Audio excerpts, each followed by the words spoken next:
Welcome, class. So, like I was saying, today we're going to be learning about deployment. Going to put our full stack applications that we've been building onto the real live internet.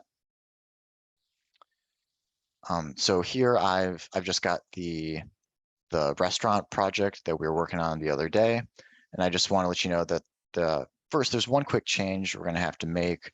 Could have done this the other day, but I'm going to do this now. We're going to actually be using Postgres. I know I was trying to skip a few steps the other day, but it's going to be actually relevant today. So we're going to use Postgres as our backend. Database name is going to be restaurant DB. Great. So now we're actually using Postgres for this demo. But let's back up a little bit. What are we trying to accomplish today? What are we doing? So generally speaking, there's three things that we're going to accomplish today. First is basic deployment, just getting our application running on AWS EC2.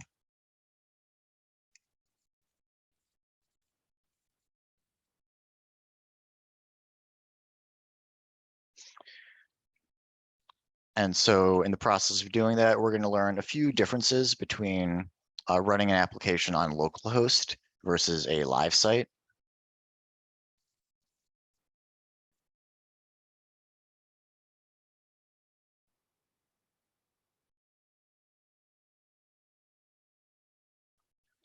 So after that, we're going to learn a little bit about the DNS. Has anyone heard of DNS before? Can anyone just tell me what they think about it, what they know? It's a domain name system or service, and it converts IP addresses to like a string or readable word. Yeah. So the DNS is the domain name system,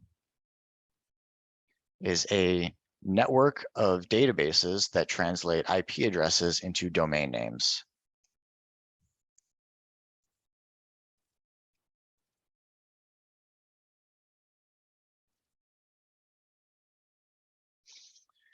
And the way we do this is by creating DNS records. And today we're going to learn about a couple of different basic record types.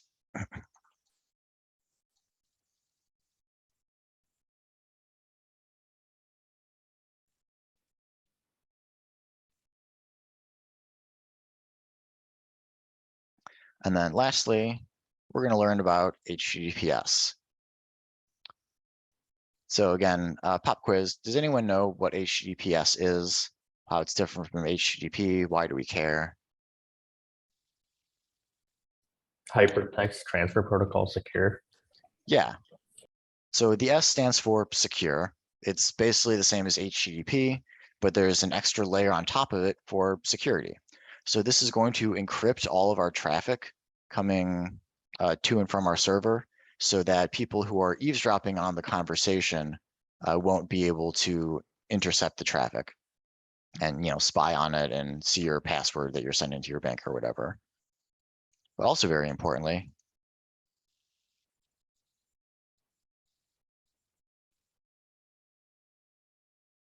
gives you that green lock icon in the URL bar so that you look trustworthy and reputable, which is sometimes more important than actually being secure.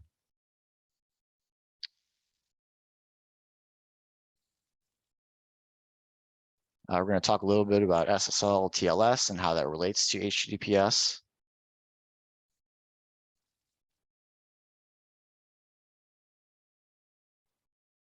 You should have some understanding of the security aspects here of like what this is protecting you against and what it is not protecting you against. Because HTTPS is not a silver bullet. There's still a lot of vulnerabilities your site can have potentially, even after setting up HTTPS. And also important, having HTTPS lets you access powerful features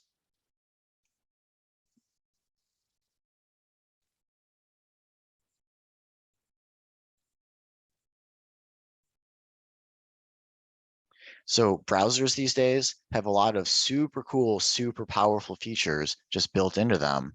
And some of these are so powerful that the browser won't even let you use them unless you're on a secure website, because they don't want the possibility that, you know, a user gets hacked and they're on a fake version of your website, and then they're like giving their geolocation data to some, you know, Russian hacker or whatever.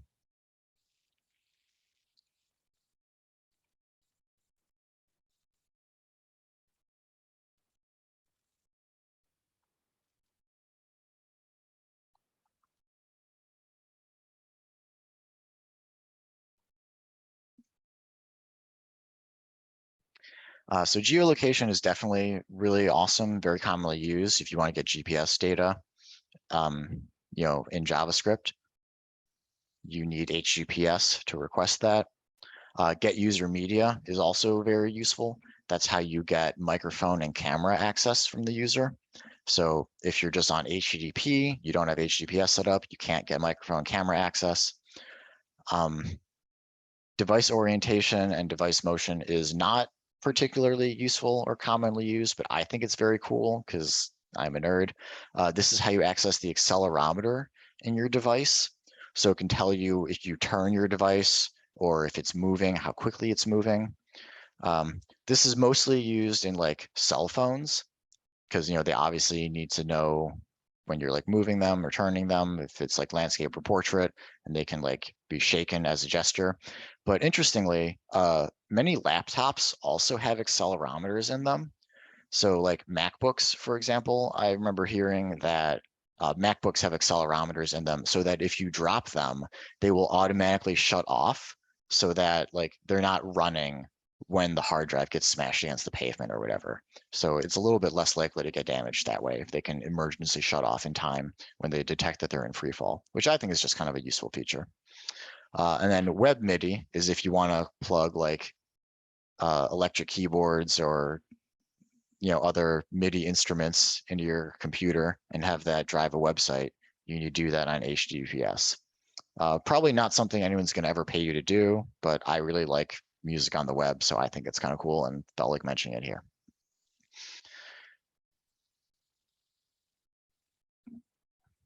All right, any questions about this basic background stuff before we start editing code?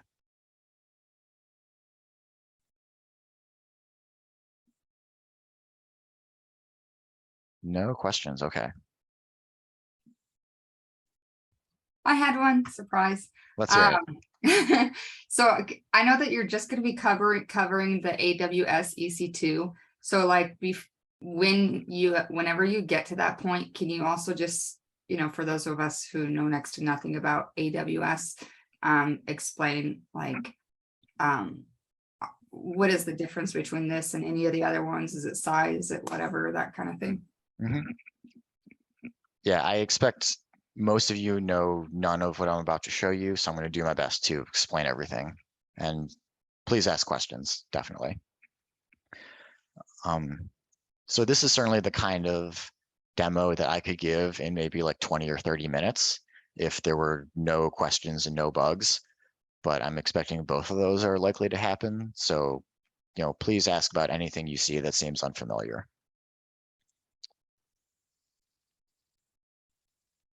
Any other questions before we dive in? Seen some activity in the chat. What's going on?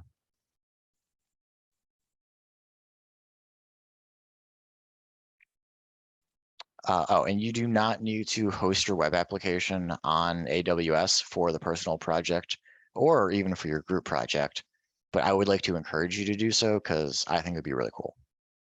Certainly looks good when you show your application off to employers. Like there's a big difference, I would say, between showing someone a website that's on localhost versus showing them a website that's got HTTPS with the lock icon and like a custom domain name. It just seems much more legit. Yeah, I want to totally agree with that. Like, even if it's not something that you finish by whatever our deadline is for the personal project assessment, hosting it is definitely going to be a great feather in your cap. Can people hear me okay, by the way? Yeah. Got you. Okay, thank you. Yeah, and that's really what employers are looking for, someone who can finish something and ship it. Ship it meaning it's available publicly to people.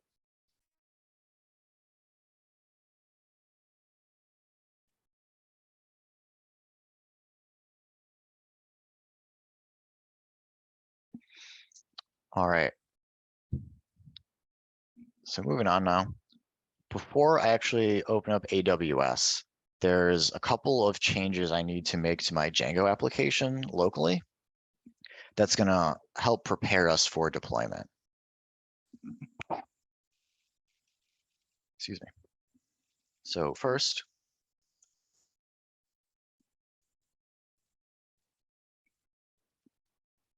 so we've been running in debug mode this whole time.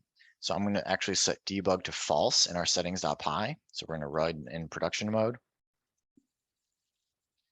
Some other settings in settings.py that I have to set. Allowed hosts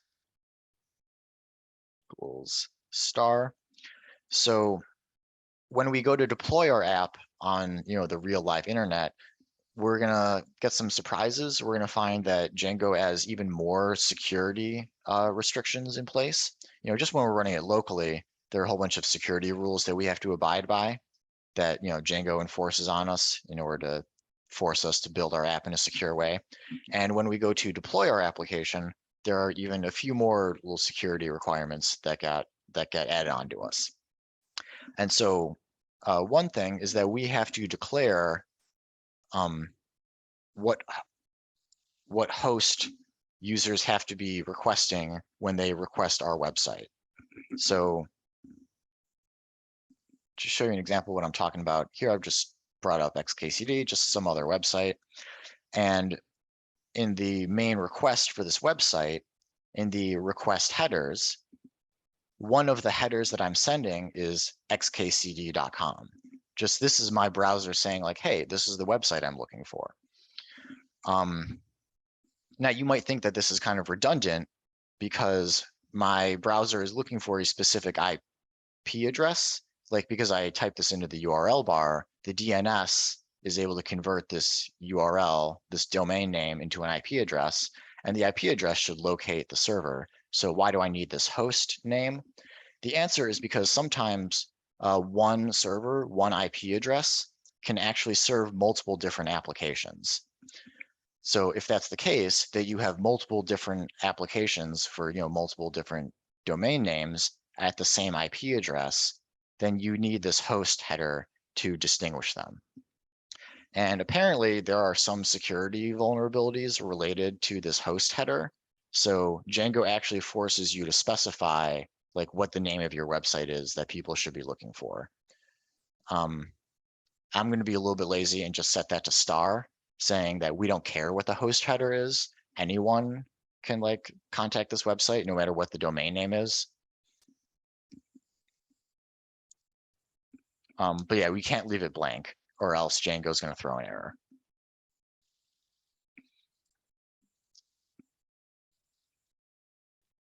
So another thing I'm going to set is CSRF trusted origins.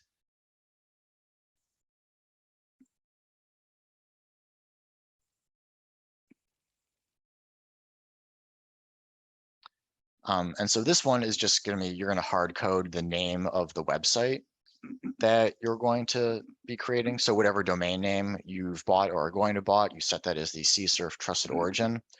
Because when we go to deploy our site, Django is going to apply even more security requirements on how we handle our CSRF tokens. It's not enough that you send a valid CSRF token, but you have to send a valid CSRF token from a trusted origin. So Django is going to verify that our CSRF tokens are coming from our own website and not just from some other random website. It's got to be from an approved trusted origin. So that would be like your index, like your homepage link. Yeah. Although at this point, we're not even thinking about the path like inside of the web application. We're just thinking about like the domain name that like gets you in the front door, basically. So I guess that is the index, but there doesn't necessarily need to be anything served at this URL. Danielle? Is that the CORS protection that we talked at some point? The CORS No. origin? No? So this is cross-site request forgery. This is for a different security issue. So we're not doing anything here to address CORS. Okay. And in theory, we should not need to, because this is all happening on the same origin. Our front end is being served from our back end, so there's no cross origin situation happening here.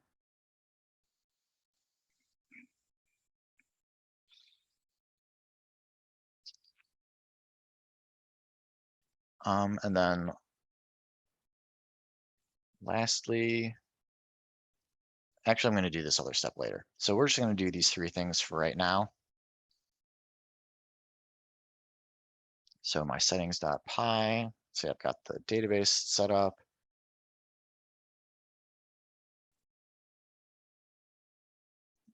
Debug is false. Allowed hosts is star. And then I don't yet have anything set for CSRF trusted origins, pretty sure, right? Yeah. So I'm going to define that here. Oops.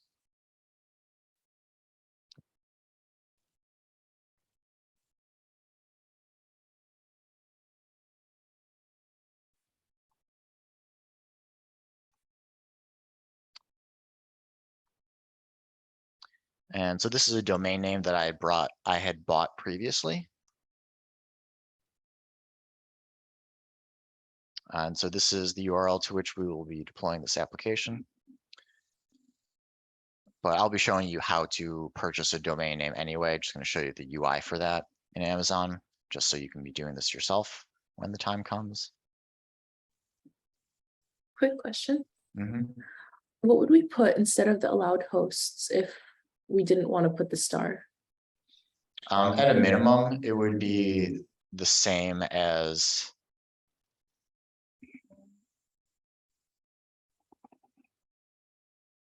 I guess it really should just be the same as the website URL, the CSRF trusted origins.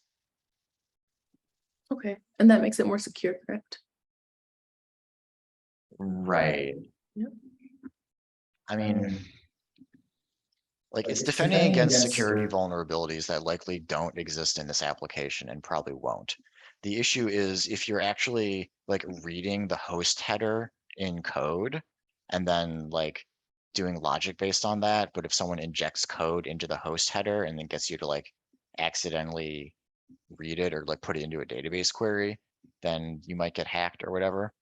But if I'm not even intending to use the host header as part of my application, then it doesn't really matter what people type in there, but Django still requires you to set this setting for security protections. I don't know. I think it's a little bit paranoid.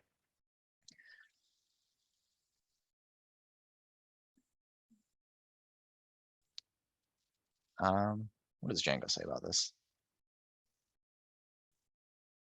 So yeah, there's going to be some explanation of this. I don't really want to get into this too deep right now. Good. Sounds good. Thank you. Mm-hmm.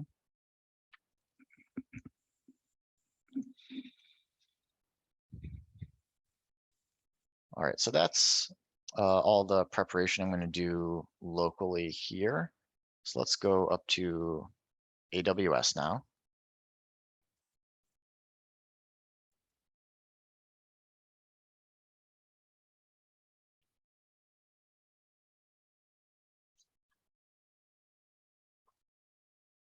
All right, so I just imagine I had just signed up and I just logged in. I am at my AWS dashboard. So Amazon Web Services has a lot of different services. It can be kind of intimidating, overwhelming if you don't really know what you're looking for. So today, to start out, we're going to be using the basic, simplest, probably even the first Amazon Web Service, which is EC2. This is Elastic Compute Cloud. This is basically just a plain old web server that is somewhere else that's up in the cloud, so you can log into it remotely. Click on that. It takes me to my EC2 dashboard. And so what I want to do is create an instance. I already have one from when I was testing this out last night, so I'm actually gonna kill this real quick. So you can see a fresh start. How do I actually delete this guy?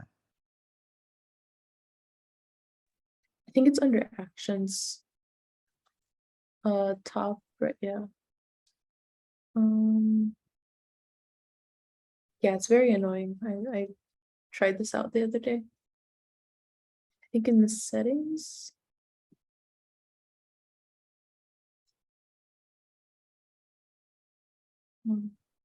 Terminate. Here we go. So AWS famously has not the best user interface, which wouldn't be too terrible, except the fact that they also change it every 6 months. Yeah, their interface is terrible. It's not great. Honestly, I have gotten used to it in the past and felt proficient. It's just frustrating that like I give this demo about as frequently as they change the UI. So it's like different every time I go to do this, but whatever. Yeah, it's new. I mean, it's been at least a year since I looked at it, so it's been a while. All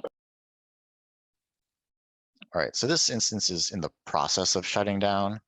So at some point when I refresh the page, it'll actually be gone. Now it's terminated. It takes a few minutes for it to actually be like dead and gone and out of the list. But anyways, it'll be, okay, it's no longer running. It's just, it's there. It'll be gone soon enough. But anyways, I want to create a new EC2 instance, which is a virtual server in the cloud.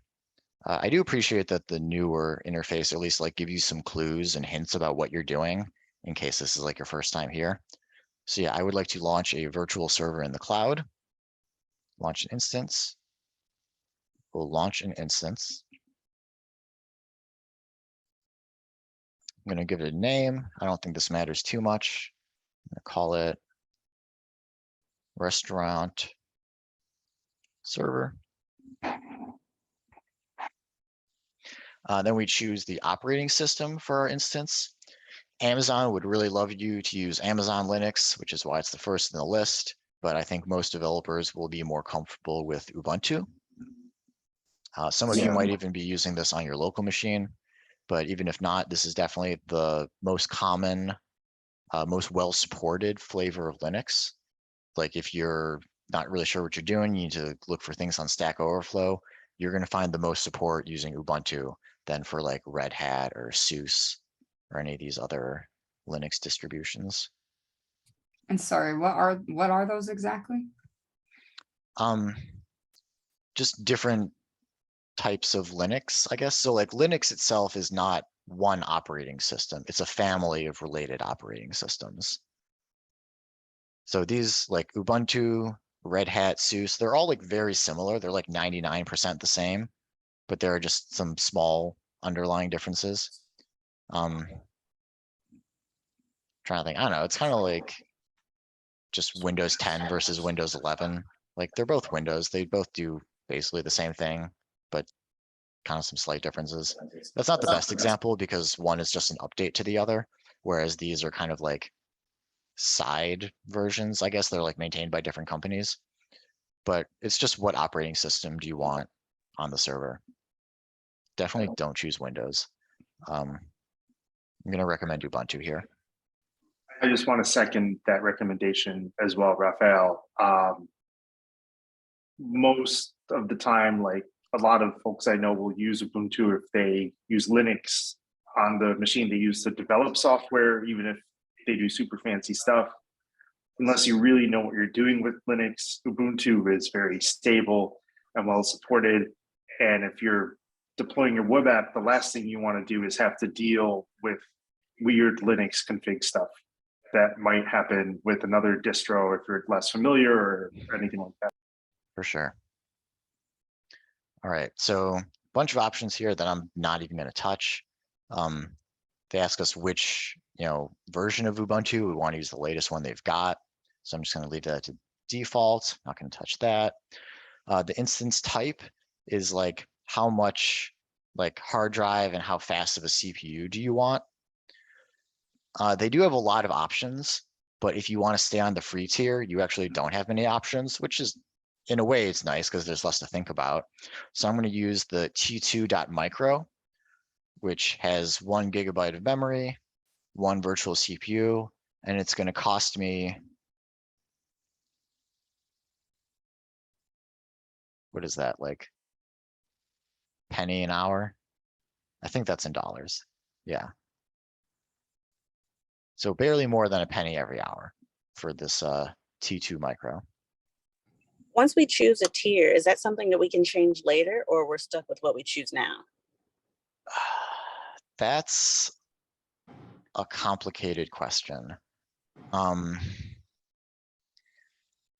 As you learn more about, so this is something I had to study in order to get my AWS certification and like promptly forgot after the test. But basically, as you learn more and more about the different offerings that Amazon provides, there are different versions of this EC2 that give you more or less flexibility. So like you can pay a little bit more if you want the flexibility to change to a bigger or smaller instance as necessary. And you can save some money if you commit to using one specific instance for a longer period of time.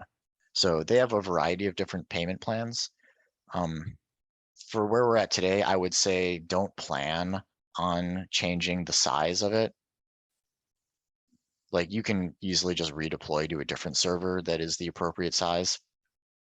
But really probably the better answer is I should be teaching you guys about load balancing, which is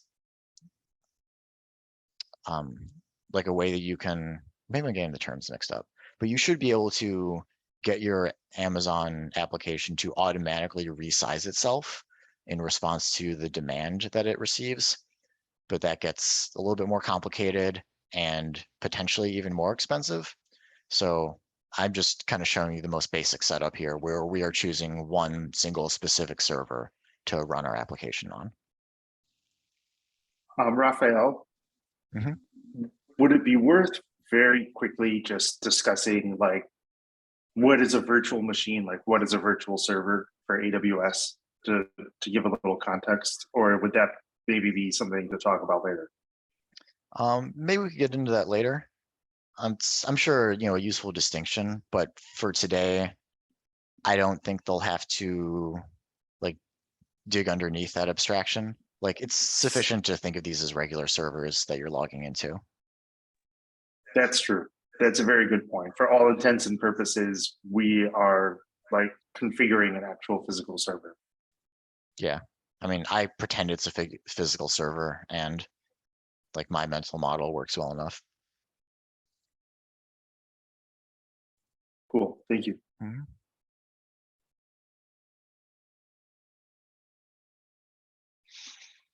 All right, so it shows the instance type. It's going to be pretty small, certainly like very underpowered compared to my like local development machine, like a random MacBook off the shelf. It's going to be way stronger than this server, but it's going to be sufficient to run an application.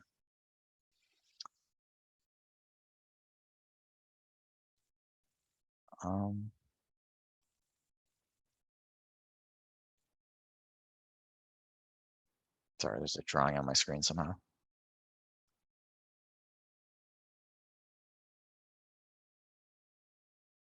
All right, so the next thing that we don't strictly need, but it's strongly recommended, is to create keys to log into your server with. So technically, it is possible to just use a username and password to log into your server, the same way you log into your local machine. You've got a username and password for your user account on your computer.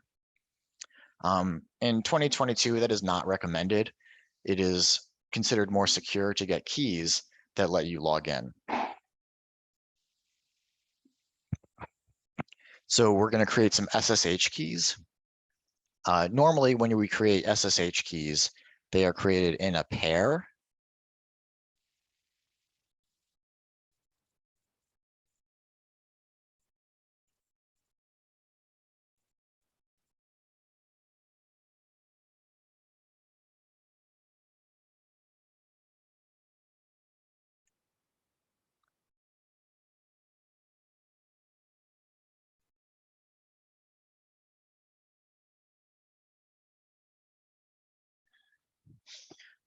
So generally we would create a pair of keys on our local machine and then put the public key up on the server.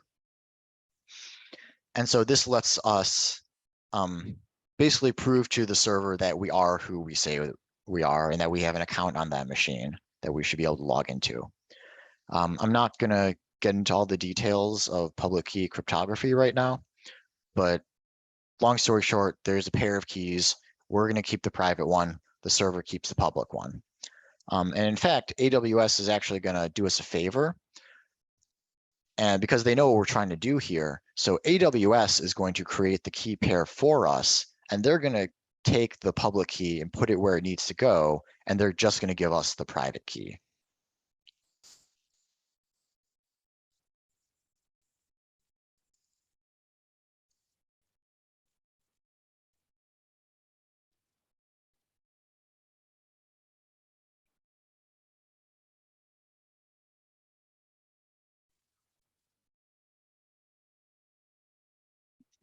So I'm going to do that real quick. We're going to generate a new key pair.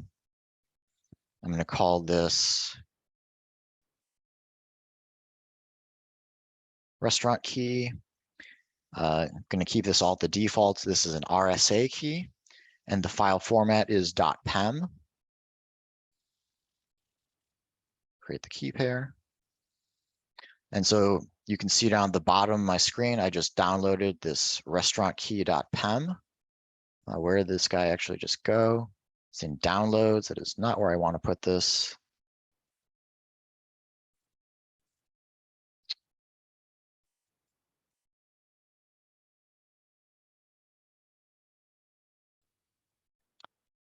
So I've got a folder here called keys. Now, traditionally, where the keys would go is in your home folder. There's a hidden folder called .ssh. And this is kind of the default location for keys when you're just creating them locally. And so this is kind of a default key pair. I think this is being used for GitHub or something else. IDRSA is the default private key name. IDRSA.pub is the default public key name. So in case you ever see these names, you'll know what they're referring to. But I've decided to create a custom name for this key because I might have a lot of different keys for different web applications. So I gave it a key name specific to this application. And I'm going to put it in my own folder. I just put into this keys folder, the restaurant key.pem, just as long as I know where it's at. All right, so the next thing that AWS asks you to configure are your security groups. So I think it's kind of a weird name, but really all a security group is a set of firewall rules. So a firewall is just a restriction on which ports can transmit data in and out of your web application. So remember, typically, like HTTP traffic is served over port 80. HTTPS traffic, so like this website I'm on right now, is served over port 443. And various other web services have to communicate over various other ports. So you just have to make sure that any way that your server is going to communicate with the outside world, that port needs to be open. So you need to create a security group, which is a set of rules that describes the traffic that you want to allow. Because by default, the firewall is very restrictive and doesn't allow any traffic in or out of the instance.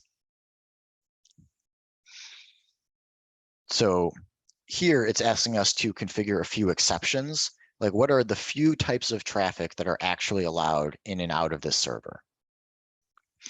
So the one thing that you definitely need is allow SSH traffic. So that's how we're going to log into our instance. If I uncheck this box, our server is basically inaccessible to us as the owners of that server. So you definitely need to keep SSH traffic on.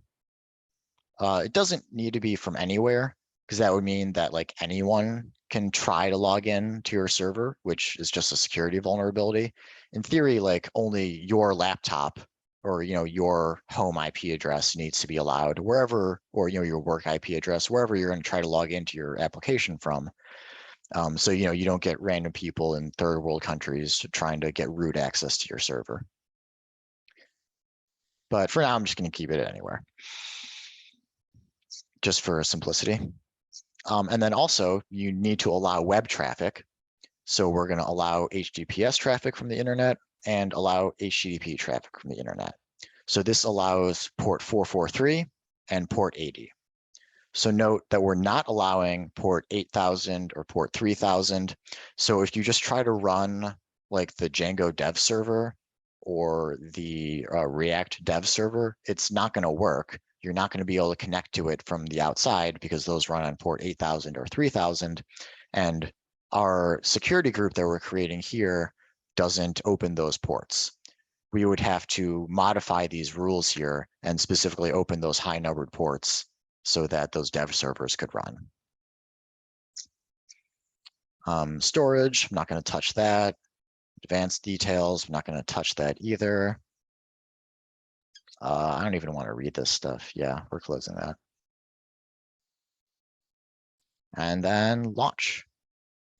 And we get to watch bars fill. This is the exciting part. Mm-hmm.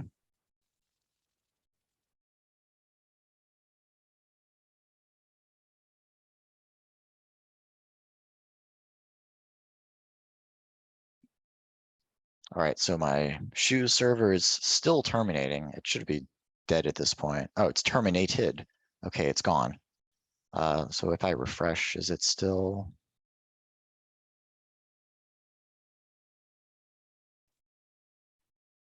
Okay, really not expecting it to be in the list there. I'm gonna take a look at that. But more importantly, New feature.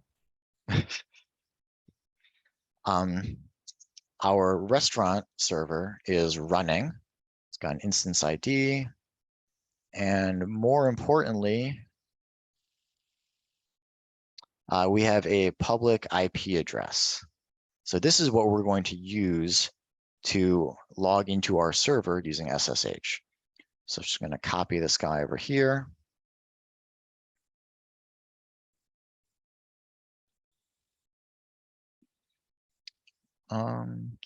And I'm actually going to CD over to where my key is at, because I'm going to have to use it in just a second.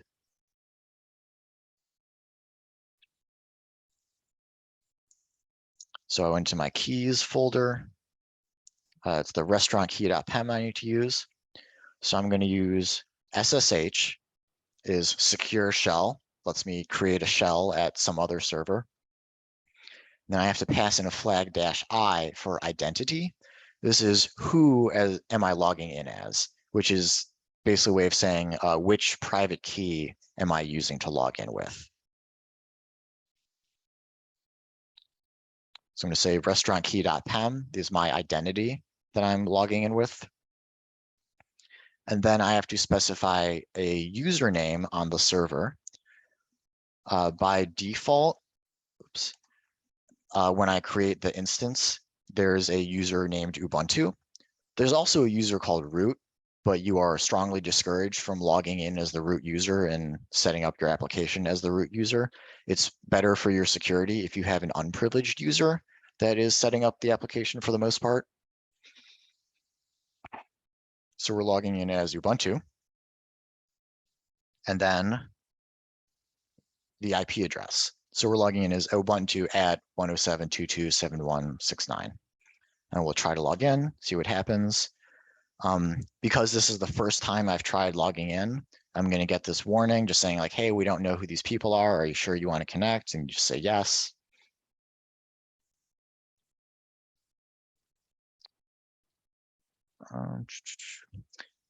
But I have another error that I have to deal with here. So you might encounter this just in various aspects of being a software engineer, that you have to set the permissions on a file to be some specific set of permissions.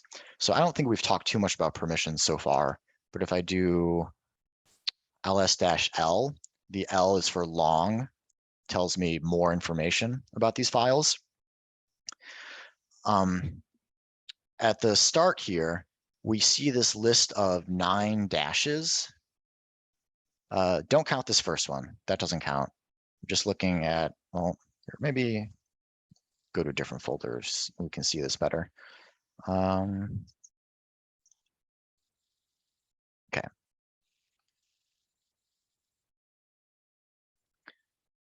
So I went to my just kind of junk folder. It has a lot more stuff in it, just so we can see this example a little more clearly. So we have a set of 10 dashes for every file in this folder. The first dash just tells you if something is a directory or a regular file. So if it's a dash here, that means this is a regular file, just JS file. This here starts with a dash because it's a Python file. But some of these guys start with a D because it's a directory. This guy starts with a D. It's also a directory. Great. So that's what this first character is about, but that's not really what I'm interested in right now. Right now, we're interested in the other 9 characters here. So there's 9 of them because there are 3 sets of permissions.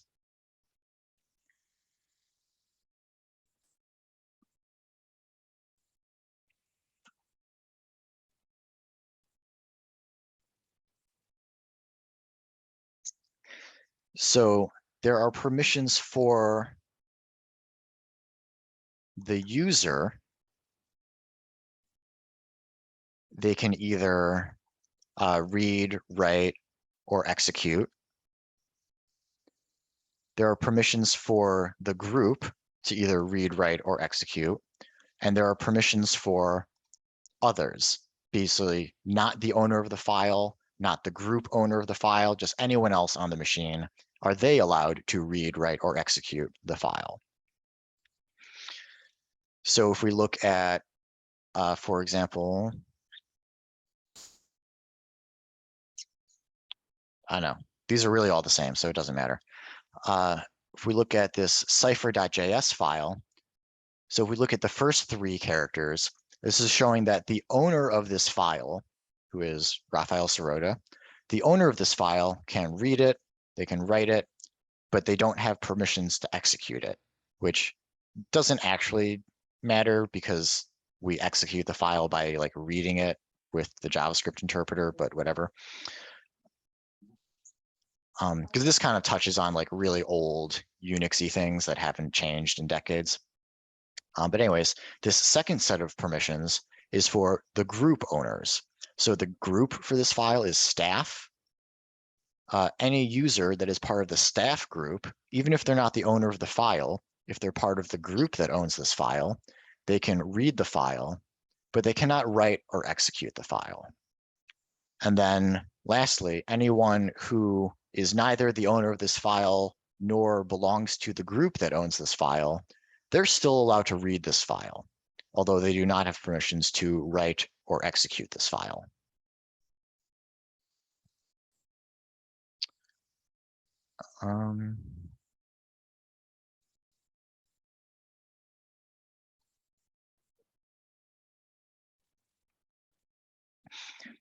So when I tried to connect using SSH and I got this error, it's saying that the permissions are too permissive. I'm like allowing other users to do too many things with this file, and it doesn't want me to try to connect to this like third-party server, just being extra paranoid. There might be some security issues with it. I'm not really sure how someone would take advantage of this situation, given the permissions on this key, but basically it's asking you to change the permissions. There's a numeric way that you can represent those permissions instead of just 3 sets of 3 permissions. You can also use these 4-digit numbers, or 3-digit numbers actually, for setting the permissions. Currently it's at 644. And I'm just telling you, because I know this, that it needs to be set to 600. So anyways, this demo.pem, this is a good key, has almost none of the permissions are set. Restaurant key.pem has too many permissions set. The group and other are allowed to read it. So I'm going to use sudo, and then chmod is change modification or change modifier something. The ch is change. This is going to let me change the permissions on this file. So 600 means read and write for the user, and then no permissions for the group, and no permissions for other.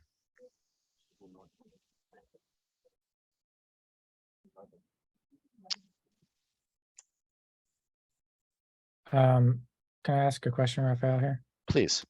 That's 600. If I wanted to Google the other variations of that, how would I phrase that? We call these permission bits. Yeah, or just chmod permissions. Okay. Oh, that's cool. I didn't know there Okay. were called permission bits. Yeah, chmod permission bits. I see. Okay. Yeah, because it's just binary, basically. So 001 is you have the first permission, 010 is Oh, yeah. Anyways.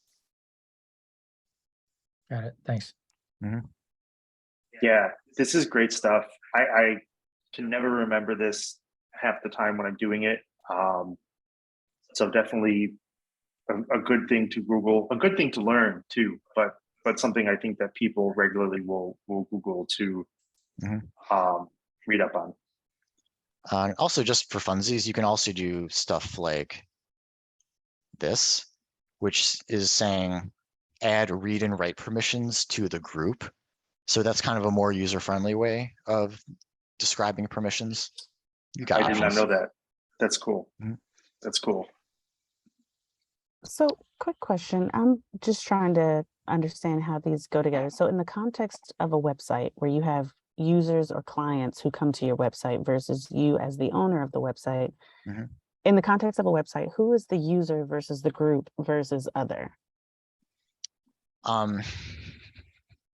So the user is us, like the developer, who is logging into the server to do maintenance and updates or whatever.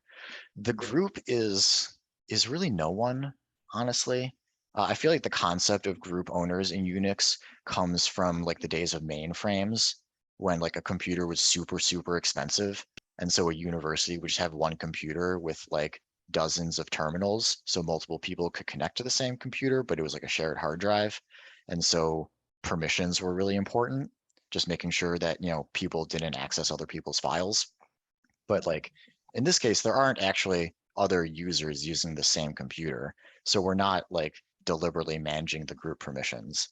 It's just kind of a vestige of how Unix works, is that if you have group permissions set, it's considered insecure. So SSH asks you to remove them, even though there aren't like other group users on the machine. So we basically always want it to be read write for us, the user, and no privileges for other or group because they actually don't exist. The operating system. Yeah. Sometimes there's group. Yeah, so like the processes that are running in the background on your computer, those run as some user in some group.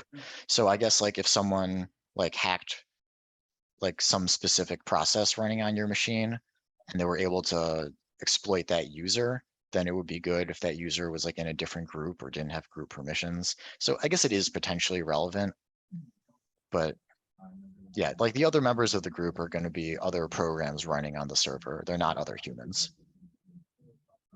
Okay, thank you. Yeah, that's a good question, Maya. Yeah, and just to reiterate what Raphael was saying, we're using the word user in a different context from talking about a website and its users.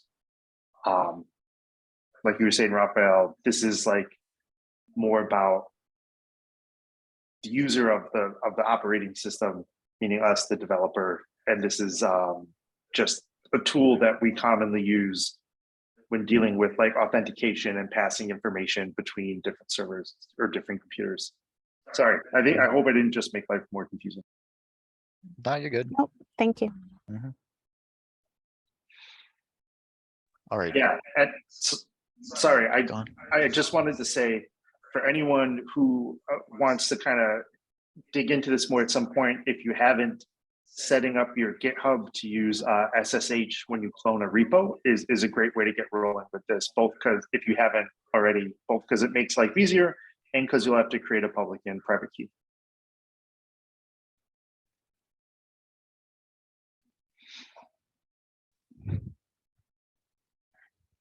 All right, so I've got my key with the proper permissions. We should be ready to log into the server. I just want to double check my code real quick. Make sure it's good to go.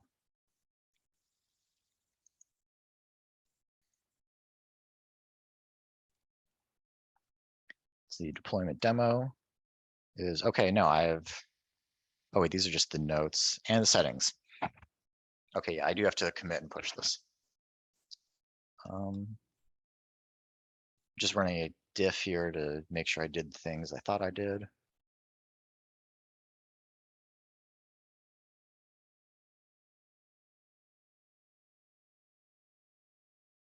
All right.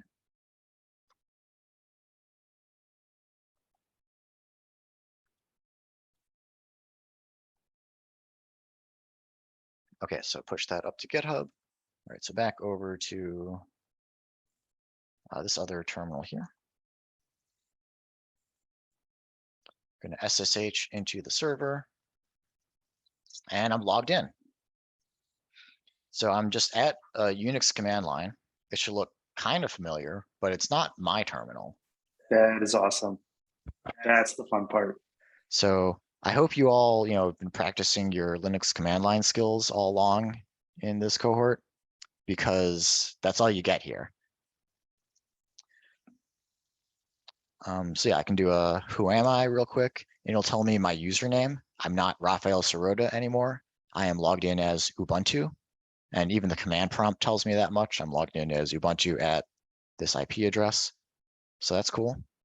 Let's do a PWD. Where am I at? I'm in my home folder because my username is Ubuntu. So my home folder is /home/Ubuntu.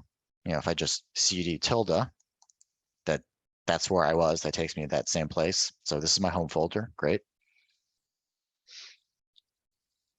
So now I'm going to clone down my project.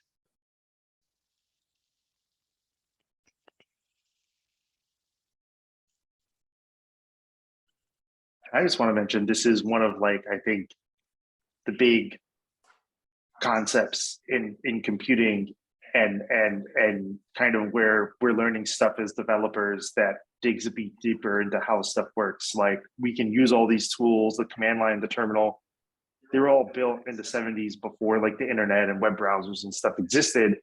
And this was the only way to do things, where for my terminal, I could SSH, make a secure connection to different machines on the network, and then navigate and browse the file system and do things. And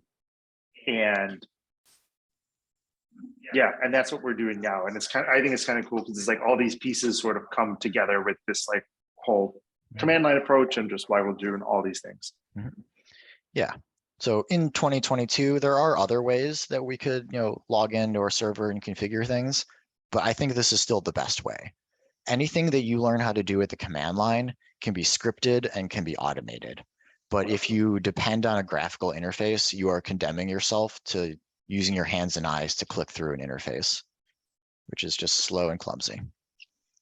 And it's also more likely to change as interfaces change, but the command line doesn't change very often. I was about to say that.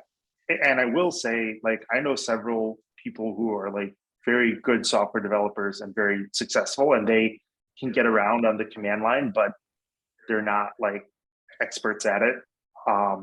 So don't feel like this is a deal breaker. I will say, Rafael, I do like the command line a lot. And yeah, it's not going anywhere. It's been around since the 70s. Every single job that you do that involves software, being comfortable on the command line will help you. Yeah, for sure. Like, I know I've mentioned this before, but I've had to like forget and relearn most of the technological skills I've learned throughout my career. One major exception is being, this kind of command line stuff. I've gotten pretty deep on the command line and not had to relearn any of that knowledge, and it's pretty much all served me well in my career. So if you don't like relearning things you already know, and you want to learn things that are gonna, be useful for a long time, I'd recommend go to the command line. Yeah, and I just want to say, I'll find the video and share it. This Unix, which is like what Linux is based on, was created at Bell Labs in the 60s. All this stuff was created at Bell Labs in the 60s, which still kind of blows my mind. So I just wanted to share that, and I'll find a video at some point and share it in the resources channel. Yeah, the history is interesting. I'd recommend people, read about it at some point, but not right now. So I've cloned the application down, but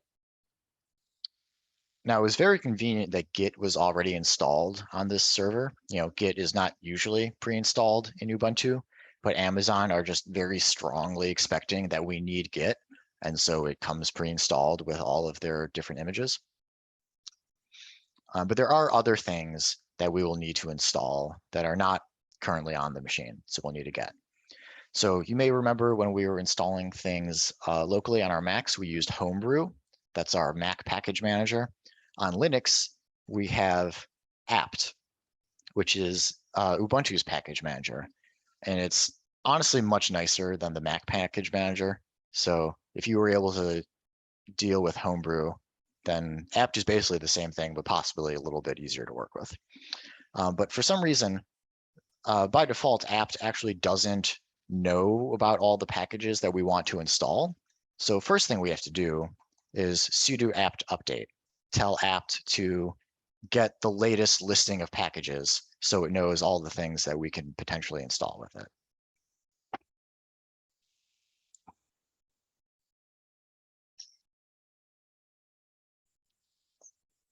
Cool. So that worked. So now we're going to install some project-specific dependencies.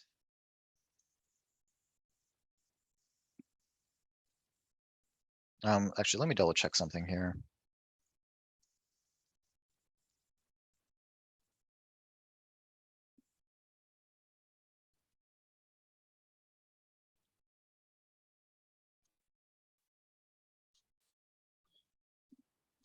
Yeah, Ubuntu, I think you have to use Python 3. Yeah. Okay, so Python 3 is pre-installed. Pip 3 is not. I think it's a little bit weird they give us Python but not pip, because those things usually go together, but whatever. So we're going to install pip for Python 3, because we've already got Python 3, just need pip. It's asking me if I'm sure. Yes, I will use 238 megabytes of disk space to install this. And then we get to watch bars fill again.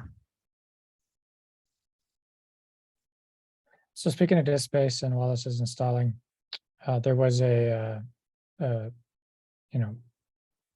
disk space size, I think, option when you're creating the server. If you, I noticed you didn't pay too much attention to it, but if you do end up running out of space, is it easy to modify your server to add that extra space? Or do you have to kind of rebuild it and move everything over? So for storage space in particular, there are ways that you can just add extra hard drives onto an existing instance. Okay.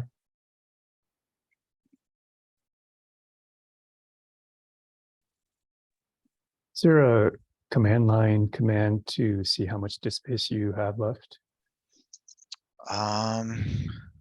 Yeah, du is disk usage, but it's not like the easiest thing to use. Like there, I just typed out disk usage and now it's like recursing through every file and folder, and then also generating lots of errors based on like things that doesn't have permissions to cd into, because I didn't run it with sudo. And then it gives me this number, which I don't know what unit that is.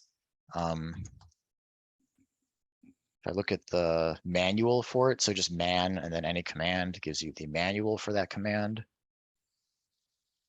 So -H is human readable. That's often a good flag to know about for lots of different commands.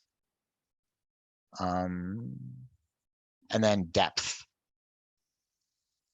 saying only like go so many levels deep, because otherwise it'll just, like some of the folders are just really deep and have lots of like folders and subfolders, but they're just full of tiny files. So it doesn't actually like contribute much to the size of things. So let's see if I go.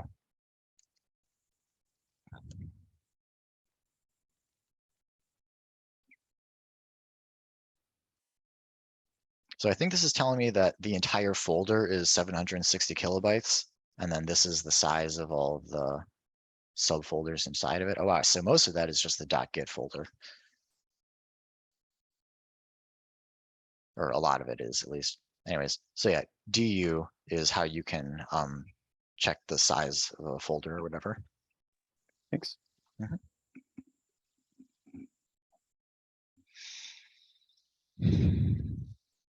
Right, so we just installed pip. So let's get Postgres now.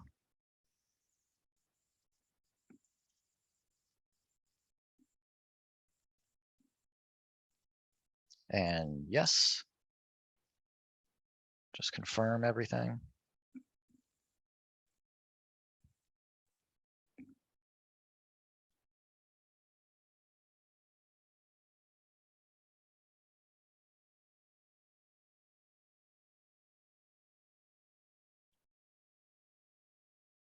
All right, and it's asking me if I want to restart things. I'm not changing anything. I'm just going to hit enter.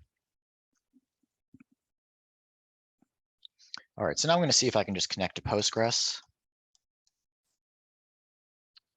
And it's giving me this error saying the role Ubuntu does not exist. So one small difference between installing Postgres on our server versus installing it locally is that when we installed Postgres locally, it automatically created a user account in Postgres that was the same as our user account for our local machine. So like when I install Postgres locally, I have a Postgres user called Rafael Sirota, which is very convenient because by default, when you try to connect to Postgres without specifying the user, it will connect to a user that is the same name as the logged in user. So the fact that Postgres on Mac, when I installed it, automatically created a Postgres user named Rafael Sirota is very convenient for me. For some reason, when I install it on Linux, it doesn't do that. So you can see here, it's still trying to connect using the default user, Ubuntu, because that's just the user I'm logged in as, but this user doesn't exist in my Postgres database. So I'm going to manually create them.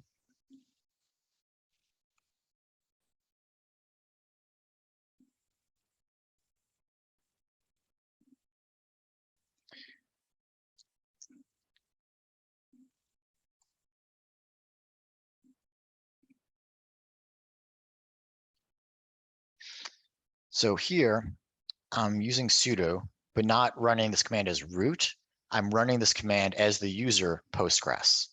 So when we install Postgres, there's a user created on this system, on this server, named Postgres, who owns the database process.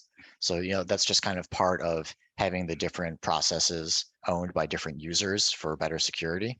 So that, if our database gets hacked, they can't access some other part of the server.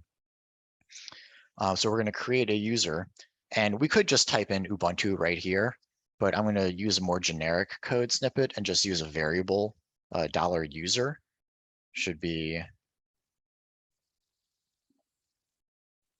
excuse me.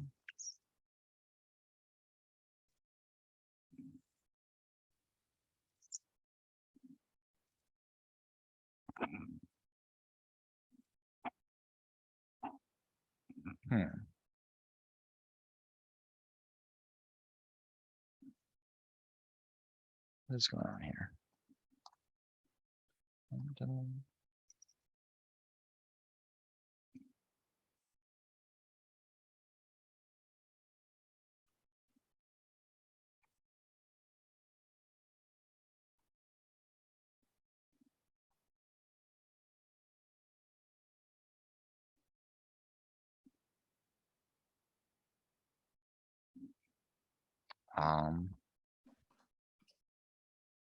Okay, so that's unusual. When I ran this command the first time, it gave me an error that it could not change the directory, but it evidently did create the user in Postgres. So seems like everything is working, but I'm a little bit uncomfortable with this error. Yeah, Google that. Like this should be a public directory anyone can CD into. Even the Postgres user doesn't own it, whatever, shouldn't matter. We've got our user.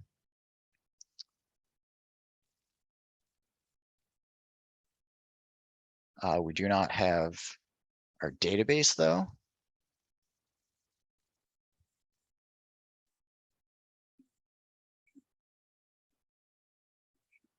So what did I call my database?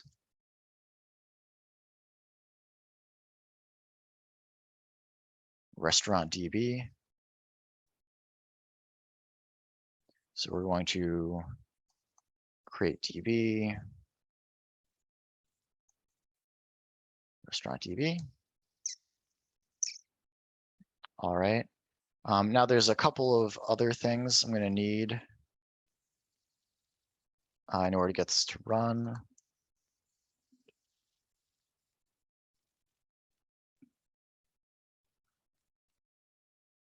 I don't know exactly what this package is for, but I know last time I tried running a Django application, the server threw an error and yelled at me because I did not have this specific package. So I installed it and then everything worked. So whatever. Which one was that? That was the lib. libpqdev. It's in the notes. Okay, yeah.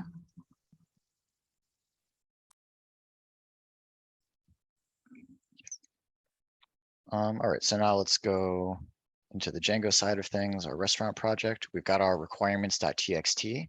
So we're going to have to install from that so we can get Django and Django REST framework, psychopg2, all those things that we need. Pip install dash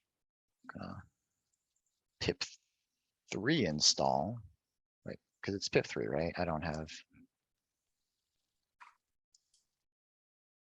I think those might be aliases for each other.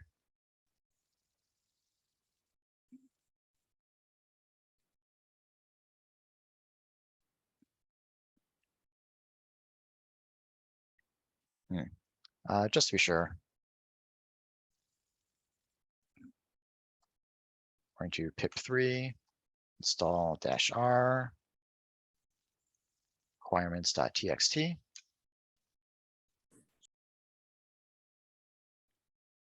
Got Django, Django REST framework, psychopg2, and some other stuff. Now it is building.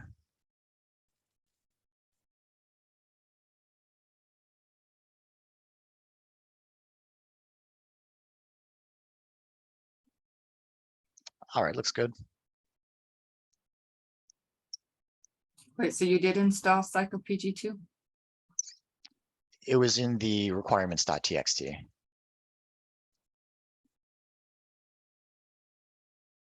So just doing pip install -r, the requirements file, installs that. That Michael? like came with the virtual computer?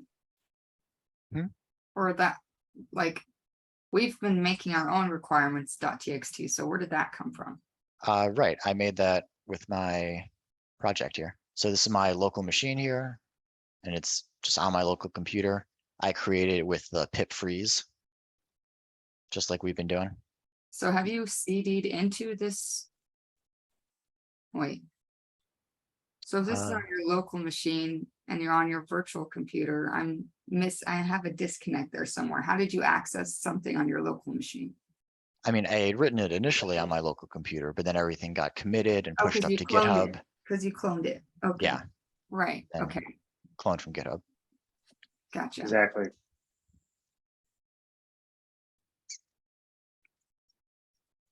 Raphael, I have a question. What's up? So when you're on your server, do you not need to create a Python virtual environment? Why would I? I don't know. That's all I was asking. I mean, let's think about that for a second. And anyone can answer this, but why would I create a virtual environment on my server? Isn't the server the environment that we're replicating with our virtual environment? Like, aren't we usually Sort mimicking of. having a server, but now we actually have a server, so we don't need the virtual environment? Because you might have multiple projects on one server. No, you wouldn't, because this is what you want. This is like everything that you want to happen is on this. You're not going to have any other projects that you're running. Yeah. So Oh, okay. remember, the point of the virtual environment was so that we Was a could guess. install multiple projects on our local machine and, switch back and forth between them without the dependencies from one like affecting the other project. So they can all have their own version of the dependencies.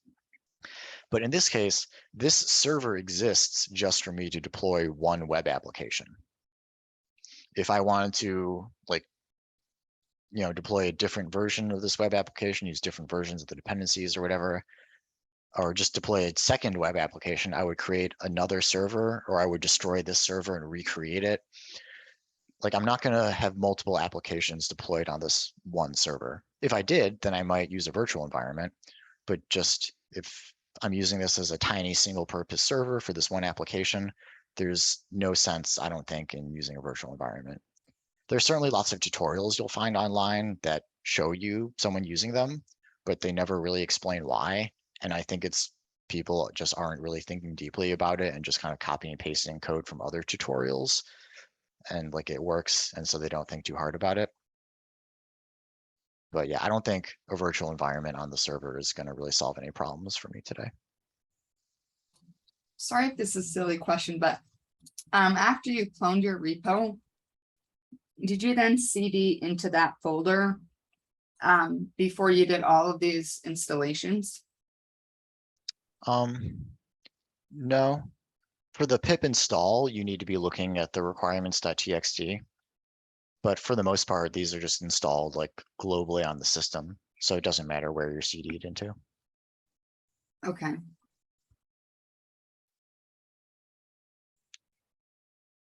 All right, so now if I've done all this correctly, I should be able to run the migrations.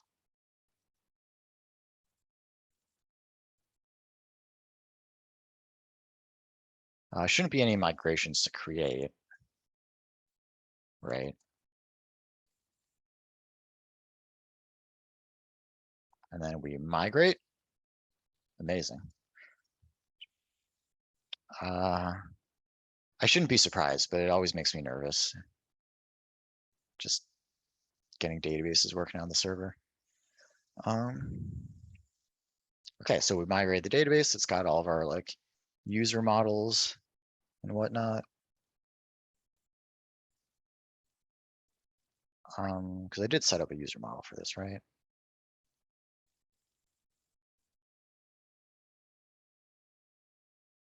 Yeah, so we should be able to create app users. All right, so the next thing I'm going to need to do is get npm. Because with pip, I just got the Django dependencies, but now I'm going to need to get the JavaScript dependencies. So we're going to use apt to install npm. And oh my gosh, this is 0.5 GB. Jesus. Is it really? It said 448 megabytes. I don't know if it's like new stuff or if it's replacing other things, because the hard drive is not that big to begin with. Are these all the npm project dependencies? This is just Or npm itself that I'm installing right now. Oh. I wonder if is that installing Node as well? No, actually, it doesn't, which is funny. Wow. Okay, that is a lot. I was thinking if it's Node, maybe that might make sense. Yeah, this is just the package manager. So what questions do we have while we're watching bars fill? So would you essentially create your entire application on your host system, and then only once you have like everything working, then you would host it on here? define everything working. Well, you define what needs to be working. So Like, at what point would you do that though? the point that I'm getting at is that deployment is not a one-time process. It's not like you build the application and then it's done and then you put it online. But like the application is going to need ongoing maintenance. Like you're going to discover bugs, or people will decide that the requirements have changed and it needs to do something different, or it needs new features or whatever. So you need to get into like a workflow where you're able to add features comfortably on your local machine, and then deploy them to your live site quickly, and then go back and forth between those two things as needed. I think like kind of the way deployment is taught sometimes in boot camps is not as like a workflow or an ongoing process, but like a one-time thing, because they only deploy their apps once at the end of the boot camp. And so they don't actually teach you how to maintain applications. But like, I guess I don't want you to think that we're like the preparations we make for deploying our application shouldn't make it harder to do your development locally. Because like deploying the application is not the end of the development. Does that make sense? Yeah, so let's say you create your site and it's a pretty good, what is that thing we call? And MVP? Yeah, the MVP. So you're like, all right, let's get this thing up there. You get it up there, and then you've got some maintenance to do. You do all that maintenance on your local site, and then you're ready to put it back up. Then is that just like pulling from GitHub, or what does that step look like?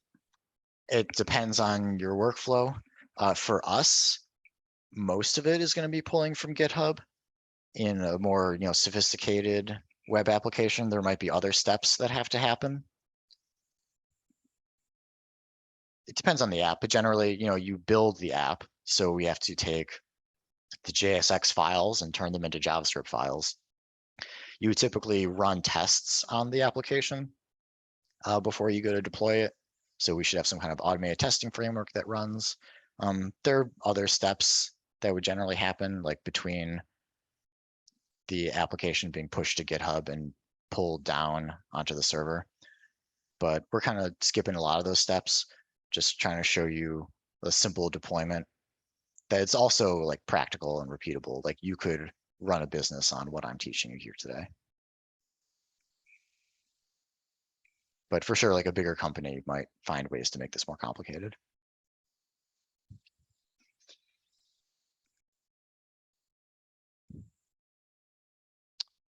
At any rate, looks like we finally got NPM installed. So now I'm going to go into the front end.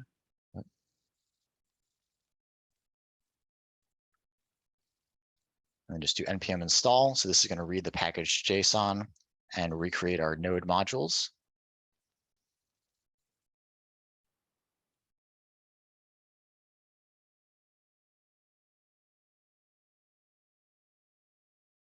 All right, and then I'll rebuild the application. It should already be built, but just going to show you we can build it on the server here.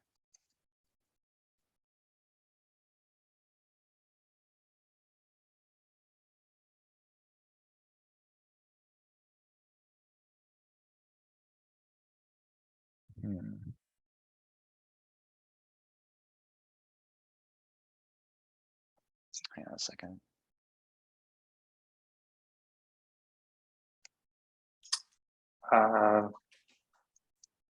Oh, weird. That's in. Okay, so the Vite node module is throwing an error. Yeah, it's like it doesn't know about await, like it's an older version of npm or node. I didn't even know we could use await with import, to be honest. Oh yeah, that is weird. I've never seen that before. I might Google that one. That one, that feels like there's something weird is going on there.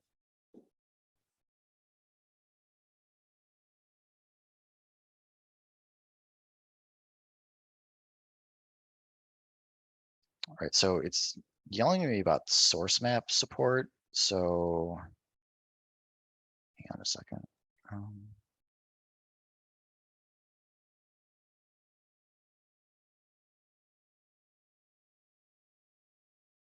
Oh, no, I don't even have source maps enabled. So I have no idea where that error is coming from. So I Googled v await import, and the first solution wasn't, it doesn't quite describe the error that we're getting, but it's very closely related. What's the solution? Here, well, I don't want to. So the solution that they say is to do v -- force with the command, but I'm not 100% on that. And this is actually a good debugging kind of teaching moment. Like, sometimes if I have to, I will use a solution where I don't like understand why the solution works. But in general, when I'm Googling and looking at Stack Overflow and stuff, when I find a solution to a problem, I want to make sure that it matches the bug that I'm running into, and at least have some understanding why the solution works. I've gotten into trouble in the past not doing that step. Though right now we may just want to do v -- force to be honest, because we're teaching and I'm Googling. Something else is saying maybe it's a bug in Node. Yeah, so then the other debugging approach, honestly, is sometimes you just have to be like, well, let's just try it and see if it works. So I'm gonna try that vite force, but worst case scenario, we can just build the app locally and then clone down the fully built application. I guess there isn't really a hard reason why that needs to happen on the server instead of on the local machine. Yeah.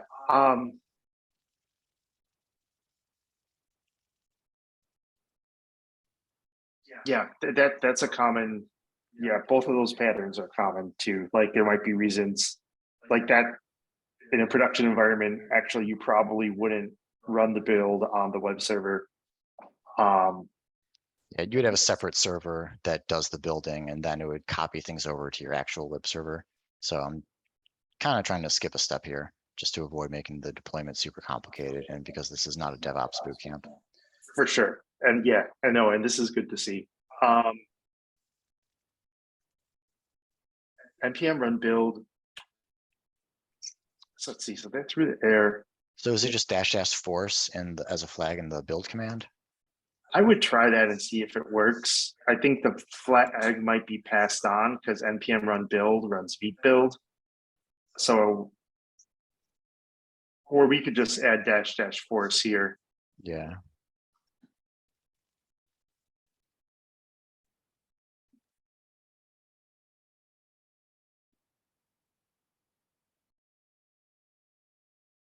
Nope. Yeah, it seems like this version of npm just doesn't know about await, which is weird because this is the latest. What version is it? It should be the latest version. Okay, I'll keep Googling. This is a good teaching moment on debugging stuff like this. All right, I'll have to figure this out at some point, but it's not a showstopper. We can continue. Let's see. So the next thing that we're going to worry about is how we're actually, this is what we're talking about, the server that we're using for serving our Django application. So something is going to have to change as we deploy our Django application online. Excuse me. And that is that we can no longer use Django's built-in web server. So when we were running our apps locally, we would run our app with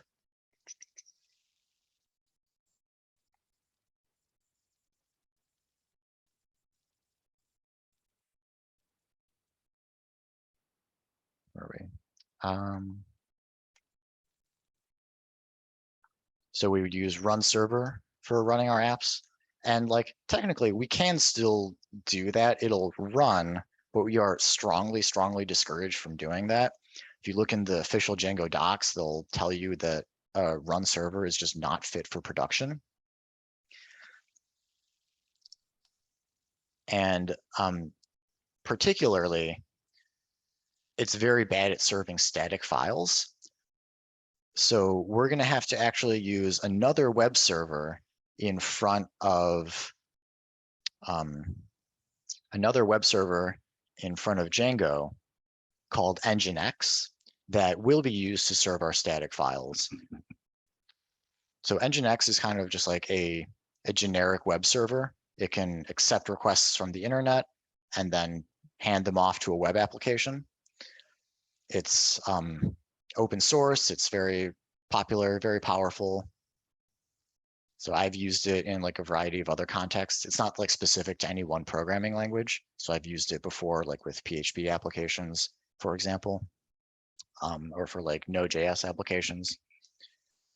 It's a little bit awkward though, because Nginx doesn't actually understand Python. So we're going to have to use yet another web server that does understand Python. That's going to be in between Nginx and Django. So it's going to get a little bit weird, but I'll show you all step by step. Won't be too bad. So first, let's just configure Nginx, which thought it was pre-installed on this machine. Could have sworn last time I did this demo, I did not have to install Nginx.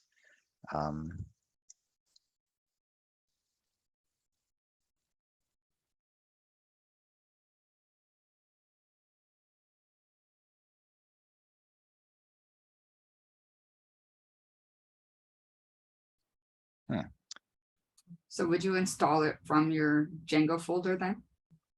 It doesn't matter where you install it, because it's just going to be global on the machine. Okay. Yeah, Nginx is a program that's kind of like the way Postgres is a database that we can use with Django or anything else, and it's kind of its own independent thing. Nginx is a program that's also its own independent thing that we're installing it globally on the machine. Can you tell us which one of those you did, Raphael? Sudo apt install. Just the first one. Okay. Core looked important. When we're ready there, Raphael, Danielle shared a link that does indicate that if our node version is old, we might be able to update it to solve that issue. Oh, so I do actually have Node. I didn't think I did. Yeah. So if we update that, Oh, here they're saying version 16.16 works for them. And that's from July of this year. So when you're debugging stuff like this, folks, it's always important to check the date on the Stack Overflow post that you're reading, because especially with JavaScript stuff, which unfortunately changes very fast. If the solution is 3 years old, then there's a good chance something else has changed and it's not going to solve the issue. So that's why I was mentioning the date. Not every programming language is like that. JavaScript in particular, there's a lot of churn. So anything related to JavaScript stuff and web stuff, you kind of have to always keep in mind, all right, like, is what I'm looking at, how old is it? Like, have things changed since then? We could install a node version manager. I've used N with some success in the past. So it looks like he's already been doing that, but these steps on our notes could, Oh, nice, you got it. you either like tell us so we can add it in our own notes or update the notes later and let us know once it's updated so we can see these steps. 'Cause I'm sure they're thinking Well, about I'm this. not sure if this works yet, so I don't want you to spend too much effort memorizing something that's not going to work. Let me see if I can actually build this here. Yeah, if we get it working, we'll add it for sure. Um,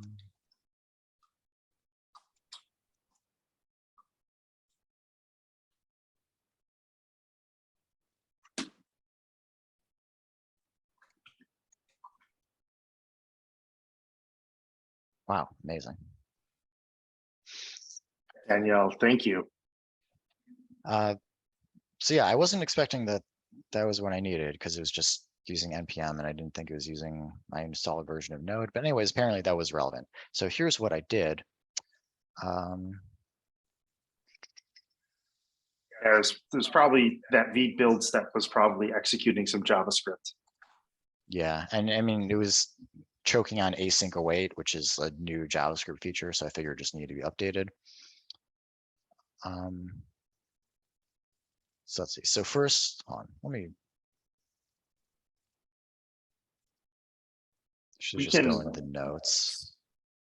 I just want to check in. Do we want to maybe, especially because you're teaching, do we want to update it now or just update it like at the end of the lesson? Yeah, I'm just going to do it right now. Cool. Yeah. Checking the Node version, we need at least 16.6.0.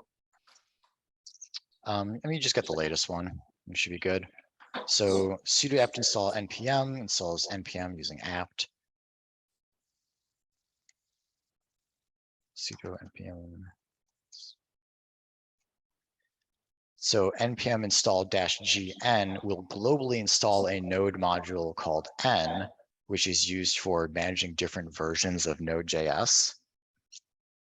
And then sudo n stable will install the latest version, the latest stable version of JavaScript on your machine, which should be new enough that you're able to do whatever you need to do.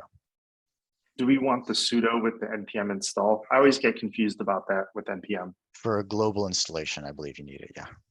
Got it. Thank you.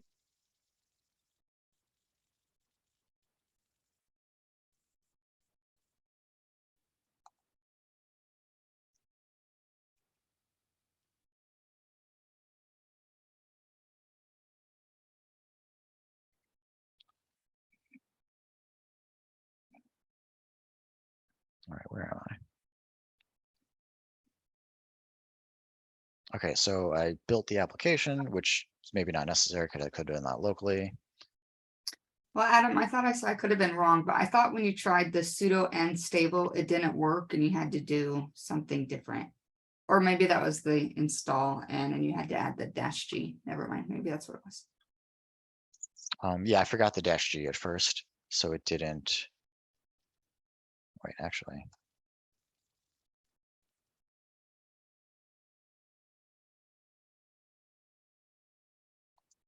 Yeah, because I installed it locally here instead of globally, I accidentally created node modules and package JSON here that I don't want. Yeah, that just says I have n. Okay, that's a mistake.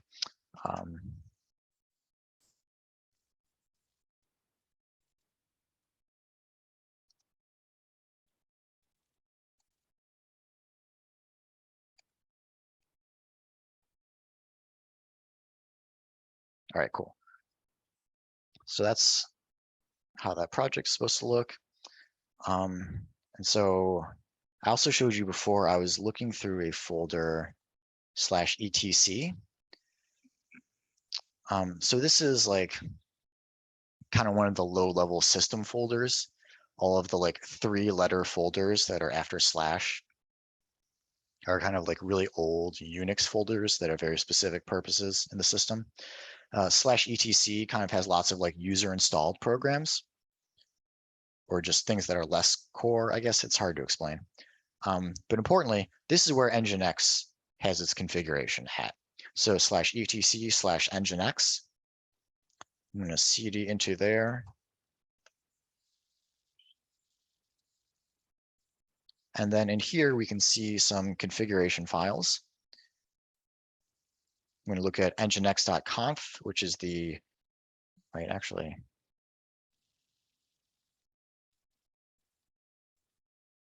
We'll take a look at it. So this is like an example of your Nginx config file. You can see everything is commented out though. But this is not the one that actually gets run. So what you're actually interested in is the sites enabled folder.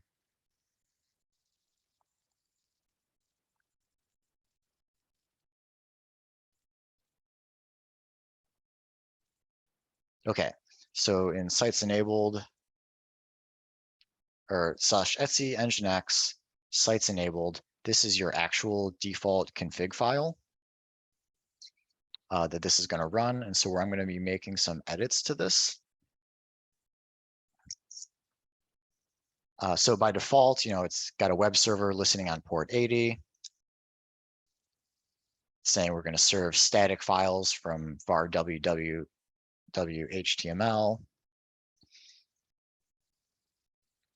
And everything else here is just commented out. So the basic config file doesn't do a whole lot. So we're going to have to edit this so that we can serve HTTPS traffic on port 443, and so that we can serve static files from our static directory. But before we do that, I think this is a good time for a break. So it's about 10:50 right now. Let's come back at 11:05, and we're going to learn how to set up Nginx.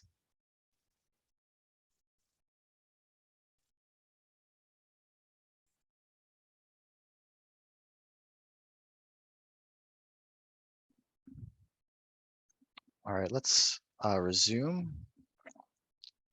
So yeah, I was trying to do a little bit of troubleshooting over the break. Let's see, so let's look at our Nginx config file now. So I'm here in my sites enabled folder, looking at the default file. So that's my default config. It's going to be in place. I'm just going to edit that guy.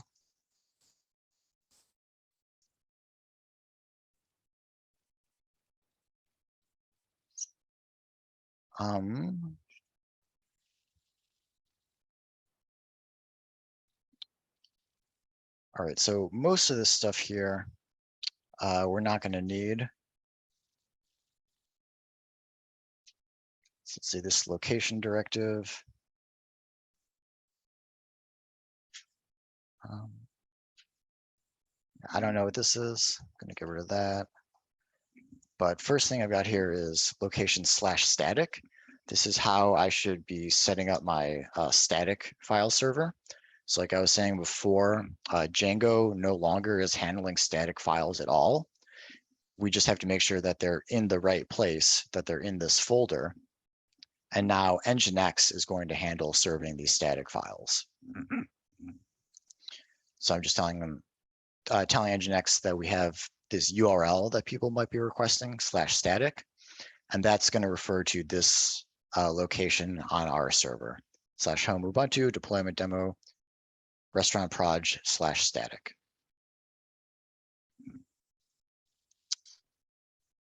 Which let me just double check that that's actually the right path. Home Ubuntu deployment demo restaurant proj static.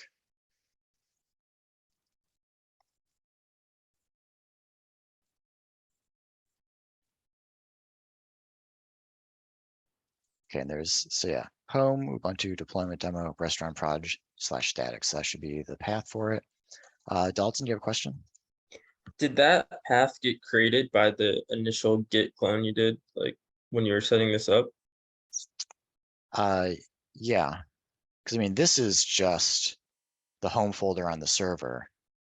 And then this part here is my application that I cloned down. Yeah, I guess so. I remember you had to do is this related, I guess, to when you did the create user with the Postgres or no? No, that was just for Postgres. So I guess the home Ubuntu you get from creating the server, I'm assuming? It's from Yeah. Amazon Web Services? That's just what the file path looks like. I mean, it's the same as like on my local machine.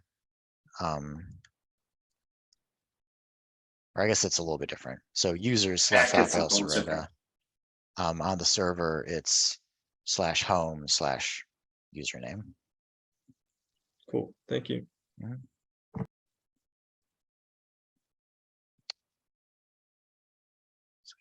Deployment demo, restaurant proj.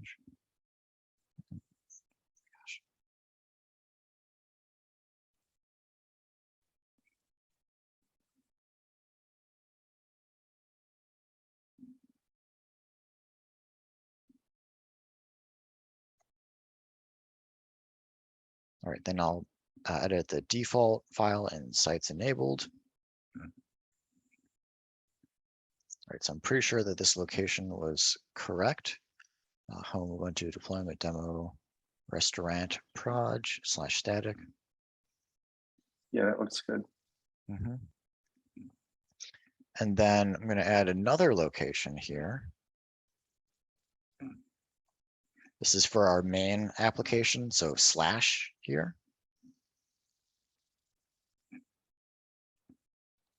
So this is going to be a little weird.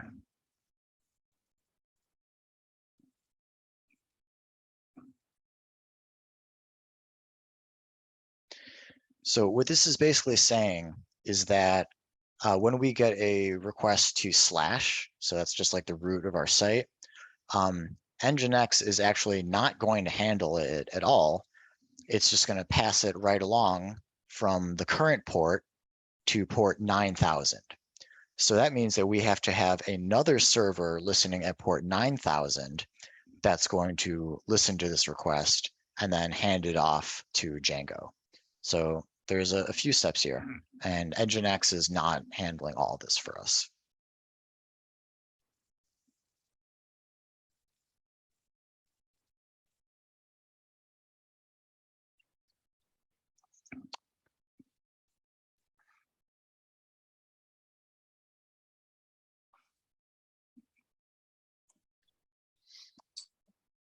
All right, so the actual web server that we're going to be using to connect Nginx to Django is called gunicorn. Definitely has kind of a weird name. They got a green unicorn as their little icon logo. I like to call it guncorn, but I don't really know what a great way to pronounce it is. It's just kind of a weird word. We could have installed it with pip earlier, but I'm actually going to install it using apt right now. It should be the same package. You can get it a couple of different ways.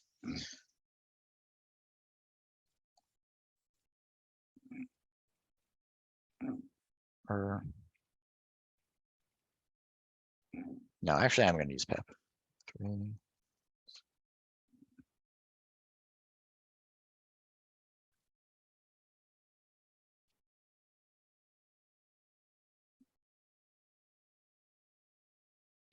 Questions? Yeah, I just had a quick question that we had in the chat. So when you're editing those files for Nginx, can you open those in VS Code, or do you have to use a text line editor? I mean, so one thing you could do is write the file on your local machine in whatever editor you want, and then just upload the completed file to the server. I'm trying to skip a few steps and do things a little faster, so I'm just using Vim to edit the file on the server itself. You could also use Nano, but probably the most organized approach is to edit it on your local machine and then just upload the entire file instead of editing it in place. Okay, yeah, I was just curious. Danielle mentioned in the chat, you can use SSH in VS Code. So if anyone wants to set that up, that you could use VS Code to connect to the server, I suppose. I mean, it should be the same as using the terminal anywhere. Unless you're not talking about just the VS Code terminal. I don't know. I would recommend you get comfortable with command line SSH. It's not that scary.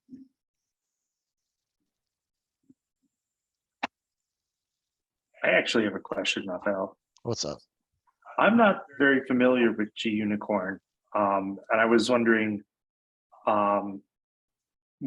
what its role is here and why we want to use it in addition to Nginx. So there's a couple reasons. The main thing is that Nginx doesn't know anything about Python. It's just a generic web server. So we actually can't connect Nginx directly to Django. Django needs a web server that understands Python. And so that's what gunicorn does. Gunicorn can listen to, for HTTP requests and convert those into Python objects, which it sends to Django.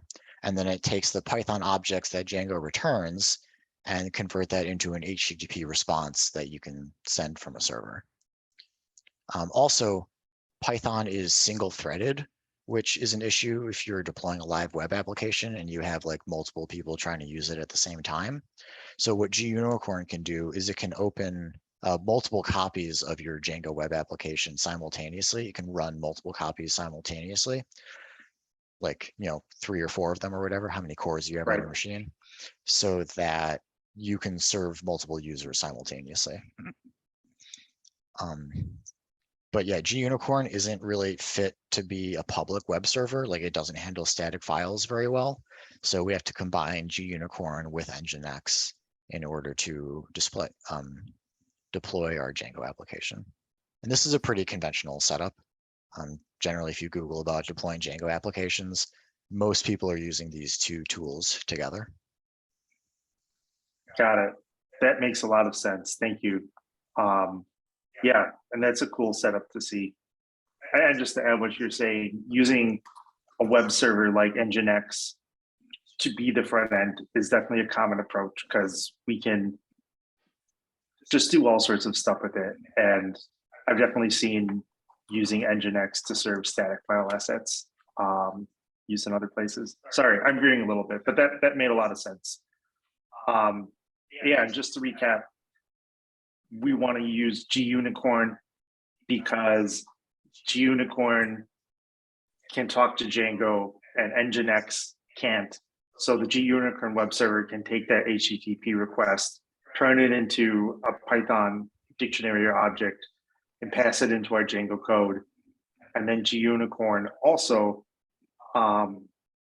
can run multiple instances of our Django code to help handle load from multiple users. And then we're using Nginx as the sort of front end for our entire web server here, so that all the requests go to Nginx, and then Nginx either feeds it to like where we have the static assets, the images and whatnot, or feeds it to gunicorn for Django to handle. Yep, that's right. Awesome. Thank you.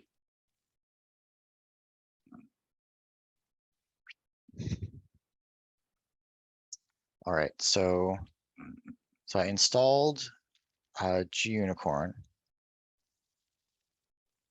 just using pip. So it's available now on my machine. I have to specify what I'm running with it, but it should be available. So let's see, I always get this command confused.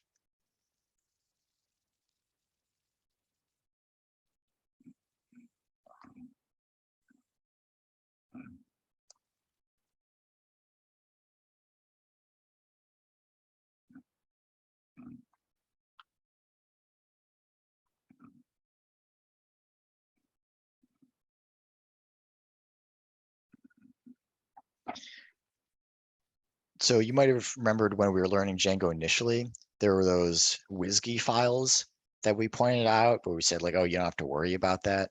Well, this is when we started using them. We still don't have to read or write it, but we have to know that it's there. They say that gunicorn is a Python WSGI HTTP server. So it cares very much about these WSGI files. So I'm telling it to connect to our Django application using this restaurantproj.wsgi file. And we are binding to port 9000. So remember, that was the port that we listed in our Nginx config for the proxy pass. So this is basically saying that Nginx is going to listen on port 443 or port 80 for web traffic. And if it's a request for Django, it's going to forward that to port 9000, which is where gunicorn is listening. So gunicorn is going to hear it on port 9000 and then forward that to our Django application, restaurantproj.whiskey.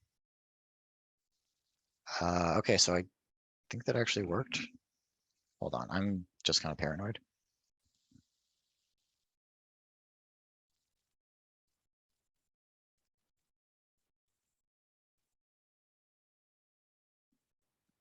Okay, yeah, so if I do it from here, it crashes because that was the wrong folder. So I actually did it in the right folder to begin with, which kind of surprises me.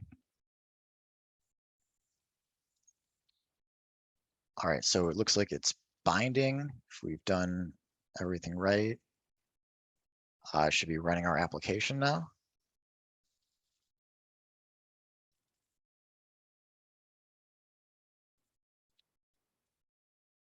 And not quite.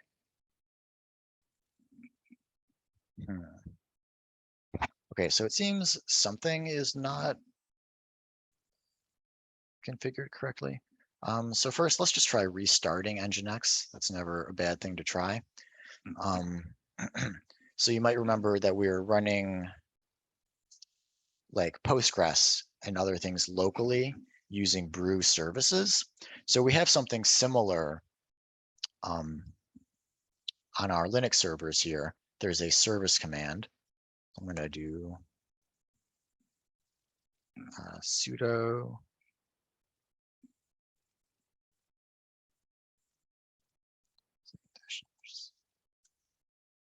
So I just ran service status all. These are all of the background programs that are running right now, background services, if you will. It says Nginx is currently running. It has a plus, but maybe it has to be restarted because I made some changes to the config file. So I'm going to sudo service Nginx restart. That's a very good point about Nginx and the config file, right? That, yeah. Okay, so now I'm getting a different error. So it looks like we did update the config file, but it looks like there was something else that was wrong. So, oh, after I started Nginx, I never restarted Unicorn. Okay, so still have some bugs, but you will notice that it is actually loading our Django application. It's trying to, at least. We've got the title here, Vite and React. It's got our root div, but it's failing to load our static files for some reason.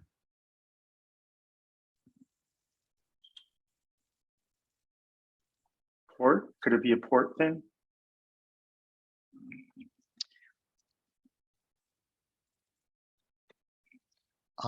It could be a few things.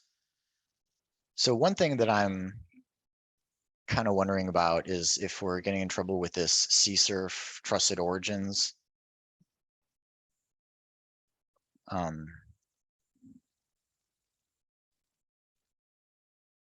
Just because we don't have our domain name set up yet, it's just on an IP address. So I'm wondering if there are various security restrictions we're bumping up into.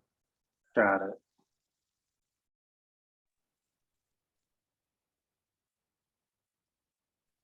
What's going on?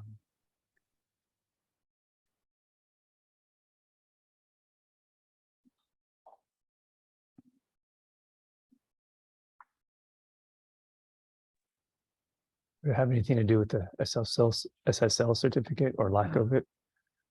It does, yeah. I mean, like the root of the problem is the URL's origin is untrustworthy, which means it's not using HTTPS.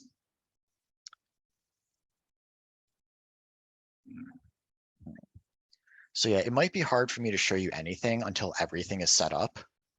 So I'll have to like get the domain name set up because you can't set up HTTPS until you have a domain name.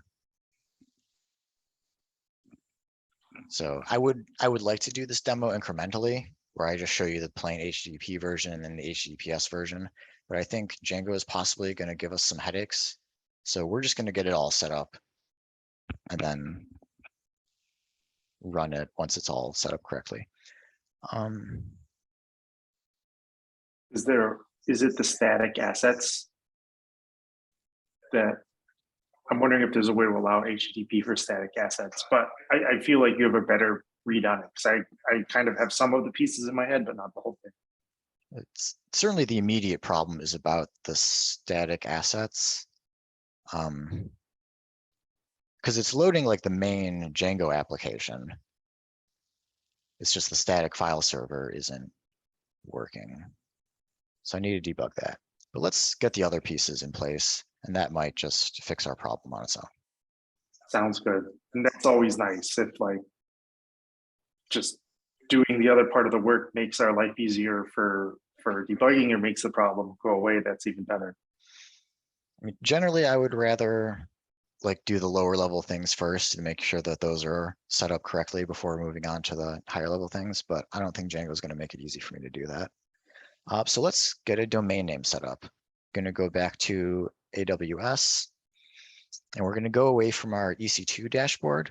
By the way, you can see that the other instance I was using before is finally deleted and it's removed from the list. I didn't click any other buttons. It just took a while.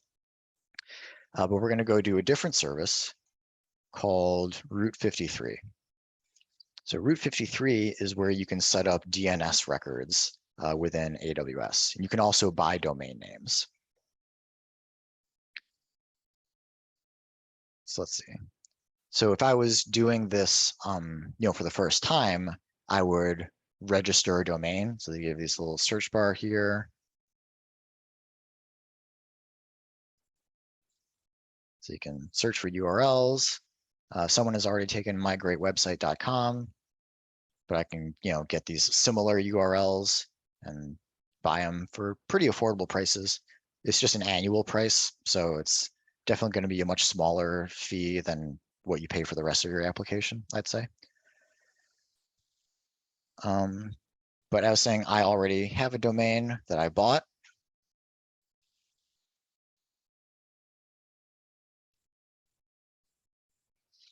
So I purchased this domain, regularsizewebsite.com.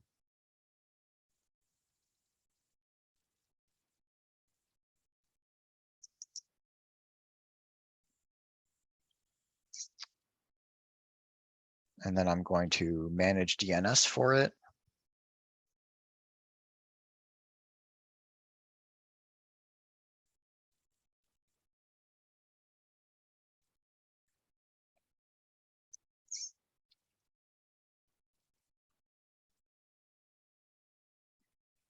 Right, so these are all the different hosted zones.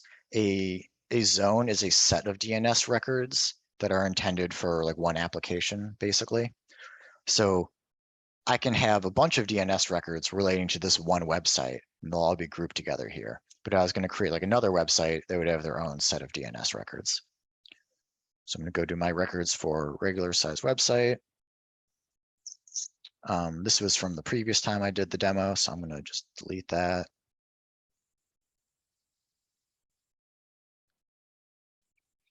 All right, so anyways, this is the screen that you should get by default when you initially create a hosted zone, when you initially buy a domain name on Route 53. Comes with these two DNS records. I'm sure they're used by Amazon internally, but I don't really know what they're for. What we want to do is create a record.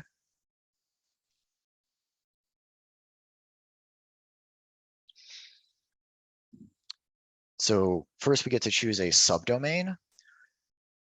So if we want like blog.regularsizewebsite.com or www.regularsizewebsite.com, we could write that subdomain here. But I just want to get a record for the root URL, just for regularsizewebsite.com. So I'm going to leave this blank. And then we get to choose which type of DNS record we want to create. The most basic one is an A record, which is why it's just the single letter A. And an A record creates a mapping from a domain name to an IP address.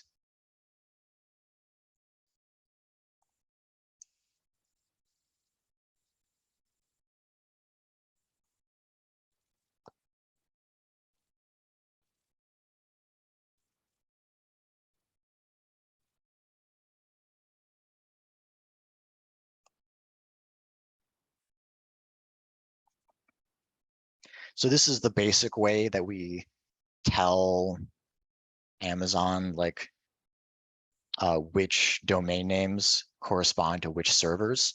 We give it the domain name and the IP address of our server, and Amazon connects them together. Also, what can be useful, let's see.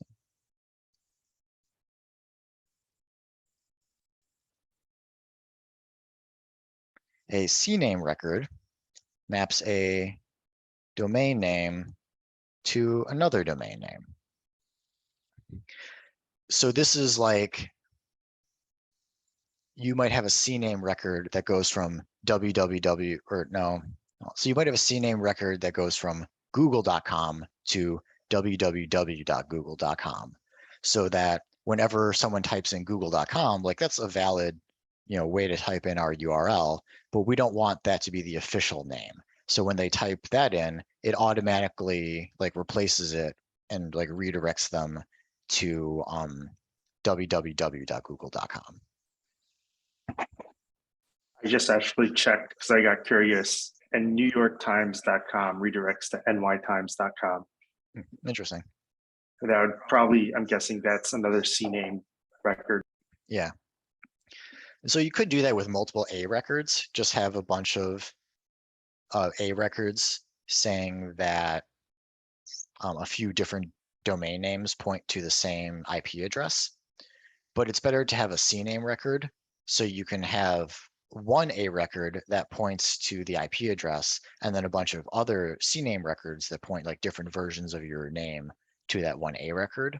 So that way, if you have to move your website to a different server and the IP address changes, you only have to change the one A record, and the CNAME records can stay the same. Do we have some questions I can answer? Yeah, so let's say, google.com, I guess we're trying to make that map to www.google.com. Do you have to buy google.com from AWS then? Like every type of CNAME that you're trying to redirect back to your A record, do you have to buy those names first, right? I would assume. No. So Okay. if I own this domain, regularsizewebsite.com, I can create as many subdomains under it as I like. It's just a logical organization, and I can just invent as many of them as I feel like. So www regularsizewebsite, my super subdomain.regularsizewebsite.com, whatever I want. I can just type it in here and it exists. But like with the New York Times website, like New York Times redirecting to NYT. Oh, like yeah. would that... So in that case, they have to buy those both separately. Okay. All right. Thanks. Mm-hmm. Oh, yeah, my bad for causing confusion there. I mean, it still might be a CNAME record connecting them, but if those are like completely different domains, they would have had to buy them separately.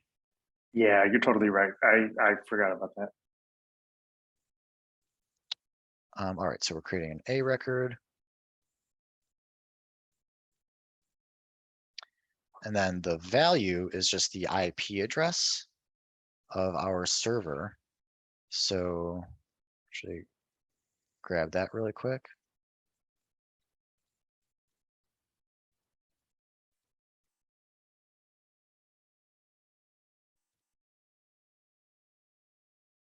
So there's my public IP address.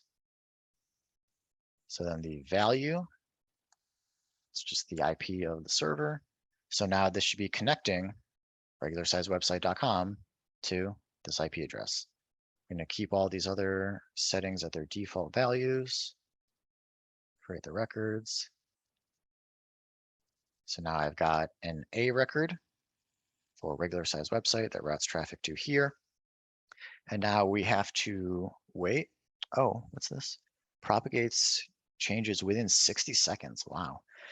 Historically, the like kind of conventional advice was that DNS propagation takes 24 hours. So like between creating these records and actually being able to type this into my browser and go to this server, takes up to 24 hours. Some places are much faster than others. And so I make sure to, use registrars that are actually fast enough that it like happens in the course of the demo instead of, waiting hours. So it's really nice that they actually promised this to you in 60 seconds because it should be done by now as I've been talking about it. So if we go here, okay, so the domain name is set up. We still have the same errors that we had before because we don't have HTTPS set up. Yeah, so it's just failing on our static assets.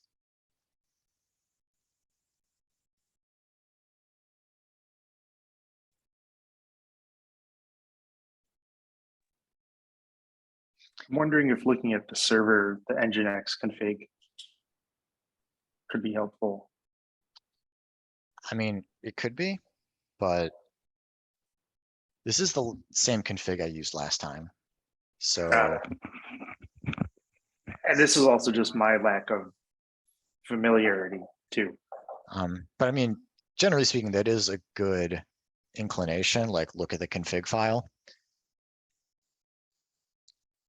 So on that note, I just want to mention, working with Nginx can be a little bit frustrating because it's hard to know if your config file is correct. So at the very least, Nginx gives you this feature. It lets you test a config file. So if you do Nginx, I think I have to use sudo Nginx -t. This is for test. And then I'll just say the name of the file. Let's see, Nginx, sites enabled, default. Excuse me. Oh, do I actually not have to specify anything?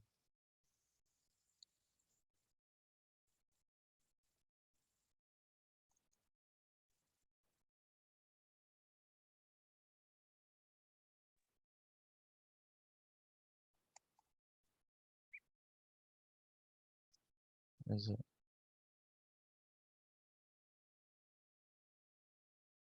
Oh, okay, now I remember what the That issue is was. great. Okay. Okay, so this is a little bit obnoxious. When you run sudo nginx -t, it'll tell you first that your syntax is okay and that it tested successfully. And then it also just prints out the entire contents of your configuration. So if you want to actually just get the success message that says like thumbs up, you're good to go, you have to scroll all the way up to the top. And then everything else here is just like repeating things that you should already know because this is the config file you wrote. So I don't know why it does that. This seems like kind of an odd behavior. But anyways, all I wanted to see here is that syntax is okay. So if I'm getting bugs, it's probably not in my Nginx config file. Or at least there's not invalid syntax in the config file. So that slightly narrows down the potential problems.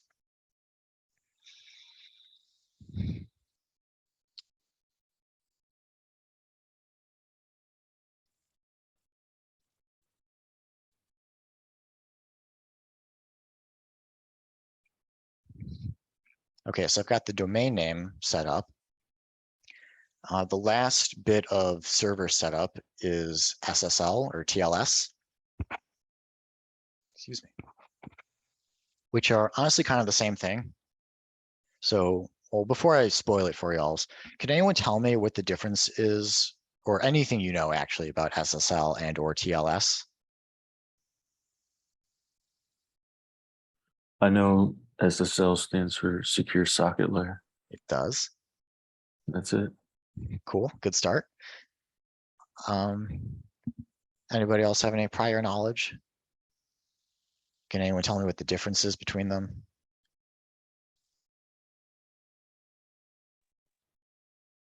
This is something I'm not 100% on.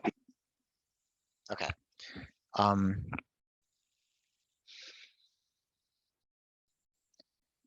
So we already said that HTTPS is just HTTP with security, but how do we add that security? What is the protocol that we're using to secure our HTTP traffic?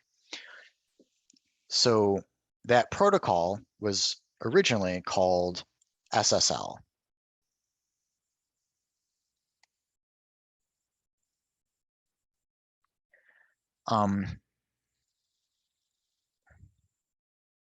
So yes, SSL is a technology for encrypting HTTP traffic, or for encrypting any kind of web traffic, actually.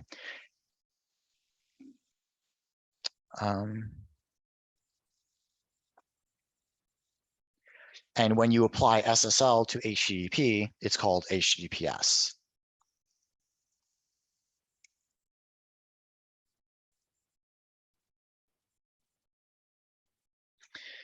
So at some point, I think it was like SSL version like 1.2 or 1.3 or whatever, for political reasons, it was rebranded as TLS. It's like political / marketing reasons.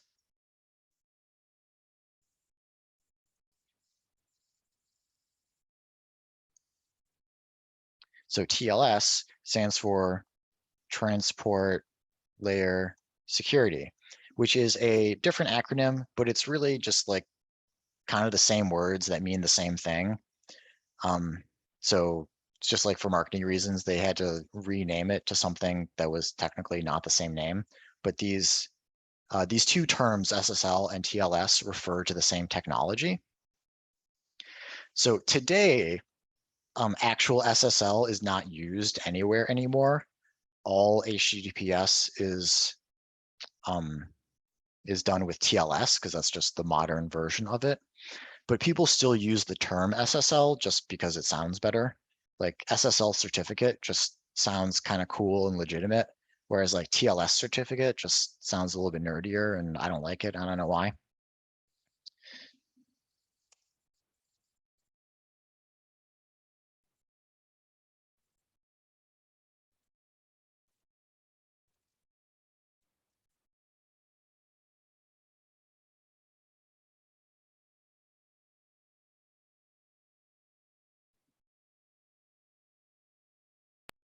Hey, Raphael. Yep. When you say political or marketing reasons, you mean like political within like the web dev industry? Yeah. Is it just because transport layer security is kind of more general, or like I'm dying to know like what was pissing people off about SSL that they had to change it to TLS?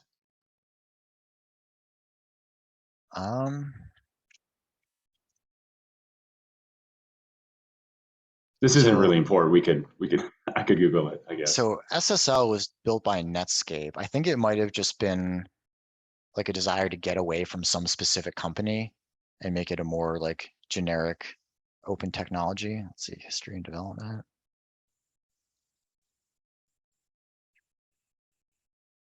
Oh, joint initiative by the NSA, geez. That answers that.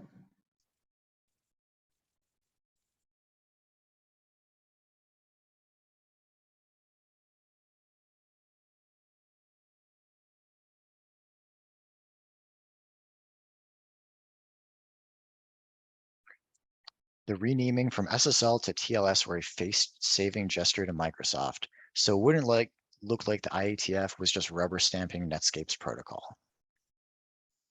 There's your answer. So they were kissing the Bill Gates ring. Yeah, it's not a technical reason, basically. And importantly, it's basically the same protocol. So yeah, good question. Now you know.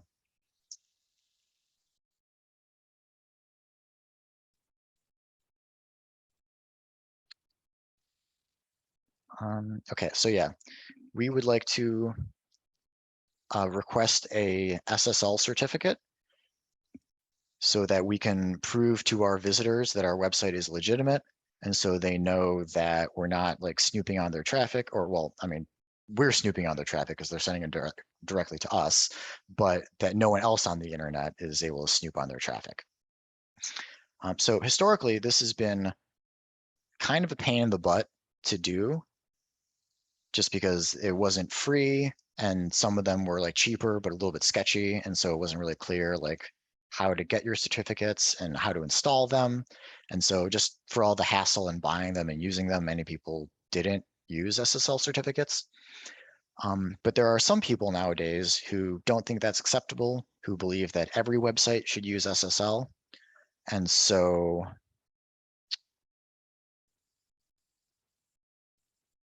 who is it? So these folks, Let's Encrypt, started this organization that basically believes all websites should be encrypted using TLS certificates, sponsored by basically the entire modern tech industry. So they're pretty great. And specifically, Let's Encrypt has created a tool that we will use today called Certbot.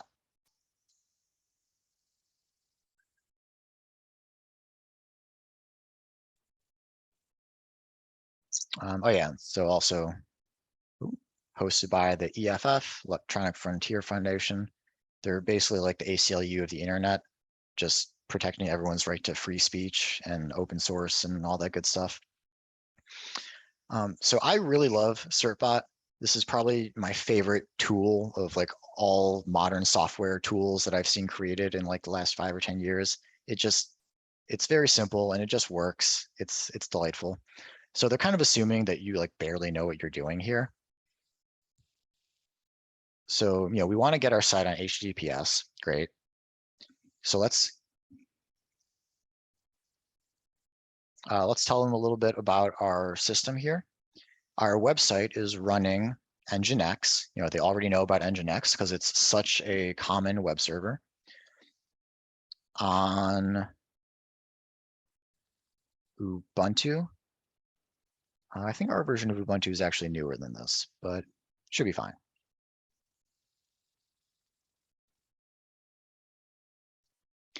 So here they're giving us step-by-step instructions on how to use Certbot. So we have to SSH into the server. So we've already done that. They tell us to install snapd. So that is yet another package manager that is specific to Ubuntu, but I believe it's already pre-installed on the server. So if I just say snap, yeah, okay, so Ubuntu already knows about snap. This command lets you install, configure, refresh, and remove snaps, which are Linux packages. So yeah, we've used like 3 different package managers today, I think, just on the server. That's just kind of how development is sometimes.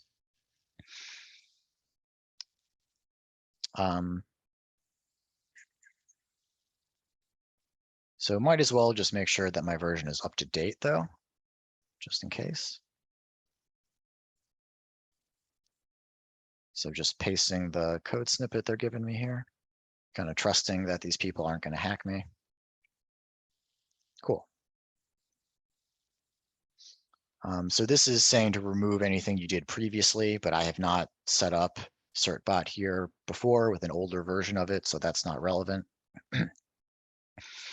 So now I can use snap to install Certbot.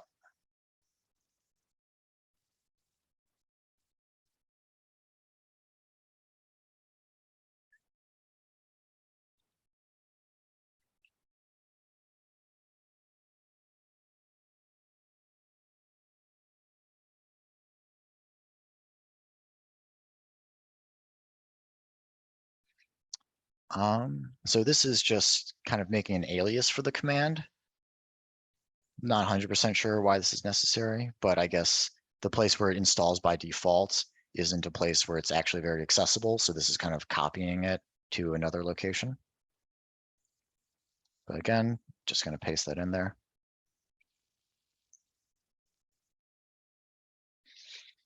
And next, we're going to run Certbot. So what I used to do is use this cert only command, which just gives you an SSL certificate, which is actually like 4 or 5 different files. And you have to use 2 of them, put them in the right place on your machine, make sure the server can find them. But since we're using Nginx, we actually get an easier option. we're going to use this special flag here, --Nginx.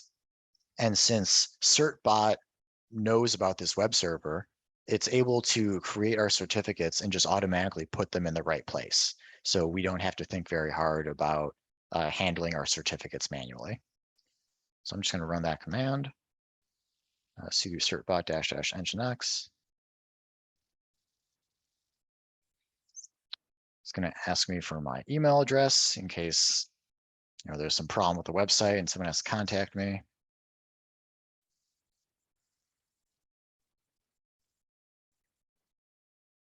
Agree to the terms and service.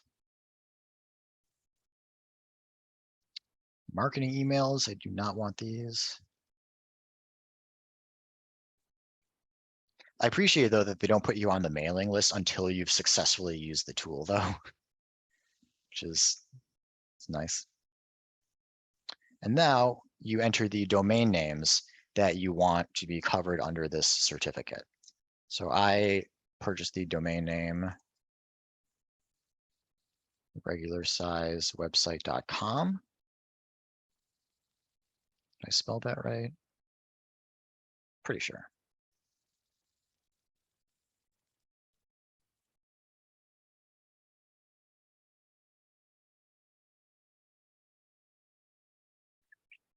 All right, and it looks like it was able to automatically generate the certificate for me. Sometimes there's like extra hoops you have to jump through in order to generate a certificate because you have to prove that you own this web server. Like I can't just request an SSL certificate for google.com because I don't own the DNS records for google.com. Only Google can request a certificate for google.com. So while this was loading, while I was requesting the certificate, it actually like had to automatically prove that I own this web server. Usually the way they do that, I've done this more manually in the past, but I'm guessing this is what they did automatically, is that Certbot will try to run its own little mini web server on this website or on this server. So like I told Certbot like, hey, I own regular-size-website.com and I would like you to issue me a certificate for that website. And that's where I'm setting you up right now. And so Certbot basically says like, oh, you're telling me that I'm on regular-size-website.com and that you own it? Well, to prove it, I'm just going to send an HTTP request there. So if Certbot is able to send an HTTP request to this URL and it comes back to itself, then it is proven that you own the website you say you do. So pretty sure that's what's happening under the hood here, is Certbot is proving to itself that you actually do own this website, because you can't just get certificates for other people's websites.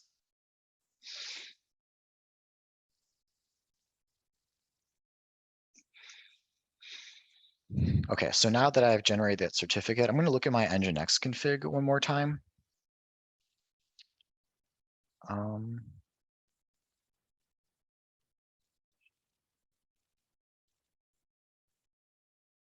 Looking at my sites enabled.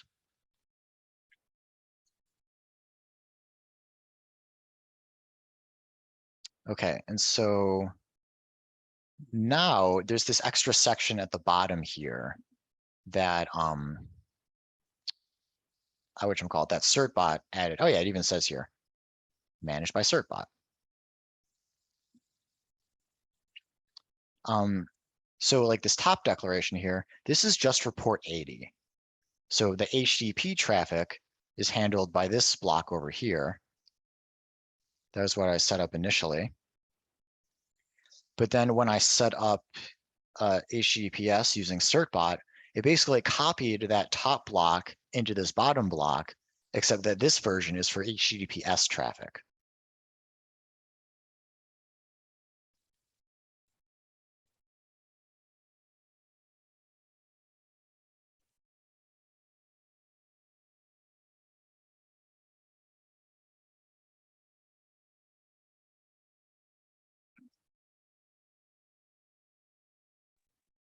Could you actually say that last part again, Raphael, with the Nginx config? Yeah. So this top block here server listen 80. This was what I wrote by hand, or I mean, these were my modifications to the default server config. So I added this location slash to proxy pass to 9000. I added this location slash static for serving the static folder. But that was just for port 80. So this bottom section over here, this was added by Certbot. So you can see here, managed by Certbot. Got it. And it's a little tough to read because so much of this is commented out. But here, not commented out is listen 443, managed by Certbot. And here's the location of the Ssl certificate. And I never had to manage these or even look at them. Just Certbot is putting these in the right place. And I appreciate that it does that automatically because it's just a chore to manage these by yourself. Got it. Got it. Thank you. And then also saying that if people go to the regular website, it should redirect to the HTTPS version.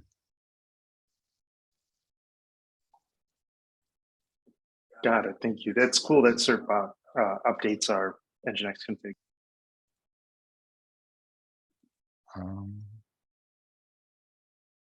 Okay, and then before I forget, I'm going to restart Nginx. You should always restart the server after you make changes to the config.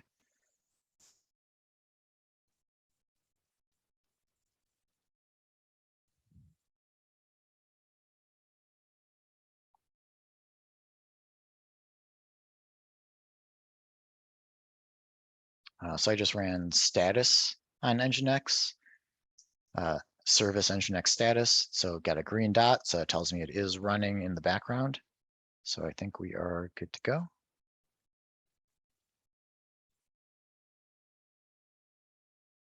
Then I'm going to try running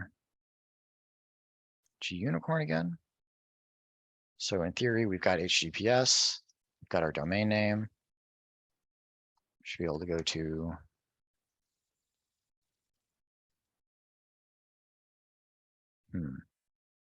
So we do have the HTTPS set up. Still a bug. Okay, so at the very least, we're not getting this error anymore. Complaining that the URL's origin was untrustworthy. So that's gone away.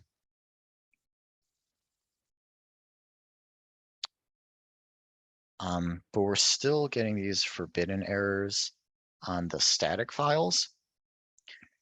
So that's definitely an important bug for us to fix.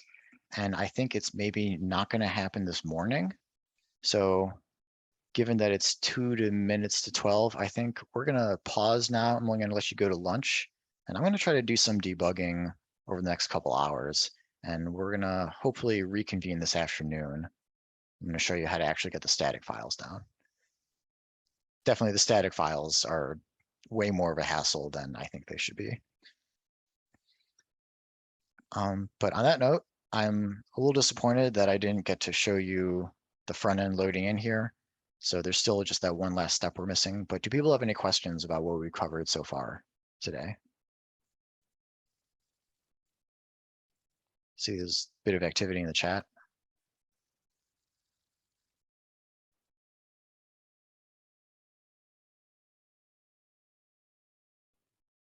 Logan was wondering if we have to run build again. I assume he means the npm run build for Vite. My guess is no, but I just wanted to shout that question out. Like right now? No, because I haven't changed any of the JavaScript files. Yeah. But if we were, doing development on the application, I would change the JS files locally. I would probably already have the build running with a watcher, so the build would happen automatically.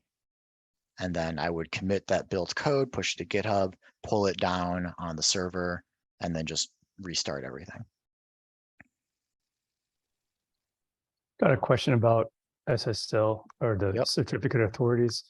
Does it matter, like if you're running a business website, whether you get it from Certbot or from a one that you have to pay for, as far as like access to users and traffic? So one better than the other, I guess. I don't think it really matters. I don't think your clients have any way of knowing like who you got your certificate from. I mean, they can inspect it, but it doesn't actually make a difference. Okay, so like there's not web browsers or anything that will automatically reject or not accept, I guess, some Well, certificate authorities. Okay, so actually, since you mentioned it, each browser, individual browser, Chrome, Firefox, whatever, comes pre-installed with a list of certificate authorities it trusts. And it just so happens that all major browsers trust all the same certificate authorities. But that is what makes it hard to like create a new certificate authority. So it was really hard for Certbot to get started because at first, like, yeah, they can create these SSL certificates, but there aren't any browsers that automatically trust them. And so, you know, if you try to go to a website that has SSL set up in a technically correct way, but your browser doesn't trust the certificate authority, then you get those weird, like, scary warning messages, like, this website has SSL misconfigured and someone's snooping on your traffic. Are you sure you want to proceed? And that generally scares people away. So it was, you know, a long, hard battle for Certbot to get all the major browsers to recognize their certificates. But like, given that, like anyone you buy a certificate from in 2022, like the only reason why they're selling certificates is because they're recognized in all major browsers. All right, thank you. Michael? So I have kind of like a off-topic random question, but so on my browser, I can like go into regular-sized-website.com and I get the same page where it's like that white page and whatnot, and it says beat react. And just out of curiosity, I tried pinging regular size website on my terminal, and it says like it recognizes the IP and the name and everything, but I don't get any responses. I was curious, is that because the program doesn't work, or do you have to like manually enable ICMP? How are you pinging it? I just did ping regular-sized-website.com.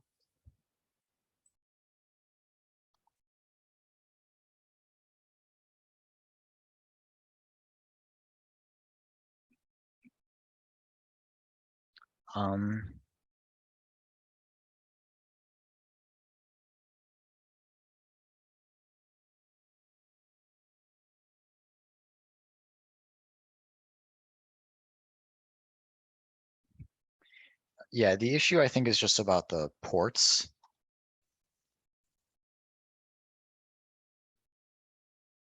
Yeah, so ping does not send an HTTP request. It sends some other type of request. And remember, when we were creating the security group for our server, there were only 3 ports that were open. There's port 22 for SSH traffic. There's port 80 for HTTP traffic. And then there's port 443 for HTTPS traffic. Ping, oh, it uses a different protocol entirely. ICMP protocol doesn't have ports like TCP, UDP. Okay, yeah, so the AWS firewall is just not letting ping send requests in. Okay, yeah, I was just curious. Yep, good question though. I think it's interesting to try to poke at your server with all the tools you know about to try to understand it better.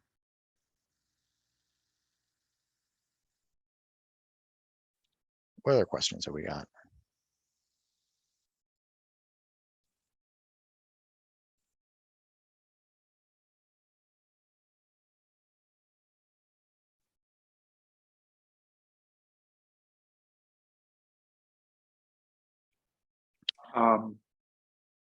Oh, I have a sort of made up question. I know a couple of folks mentioned in the chat today that like we've touched on a lot of different technologies.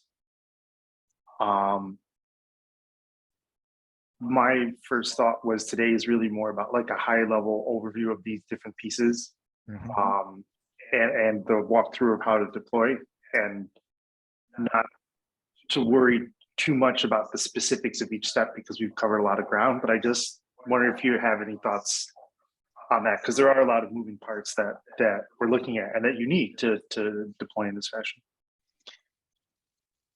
I mean, the big things I want people to understand are I mean, just generally what EC2 is, how you can deploy an instance and log into it and just install software on it the same way you do on your local machine. Understand what DNS is and how you can purchase a domain name and associate that with an EC2 instance that you've deployed. And then what HTTPS is, why you want to use it, and then how you can generate your certificates using Let's Encrypt. Nginx is a good technology to know about, but I don't expect you to become experts in it today. Gunicorn is really only used for deploying Python applications, either Django or Flask. So, if you're a Python developer long-term, you're probably going to be using Gunicorn. But again, it's not something you need to be an expert in. That's just some of the glue we need to get all this together, but it's not really the interesting part of this. That really makes sense. Yeah, I thought that was a really good overview. That those big picture things about setting up a EC2 server, having a virtual server with Amazon, and the basics of DNS and the basics of HTTPS.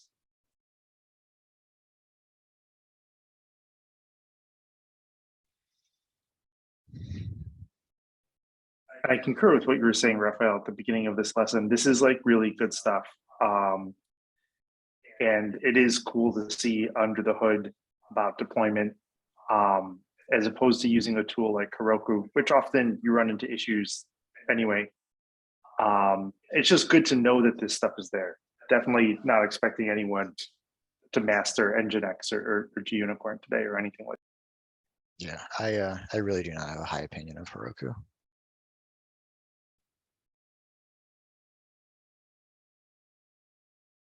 Wait, what am I doing here? I mean, since it was mentioned, has anyone here used Heroku before? Does anyone know what that's about?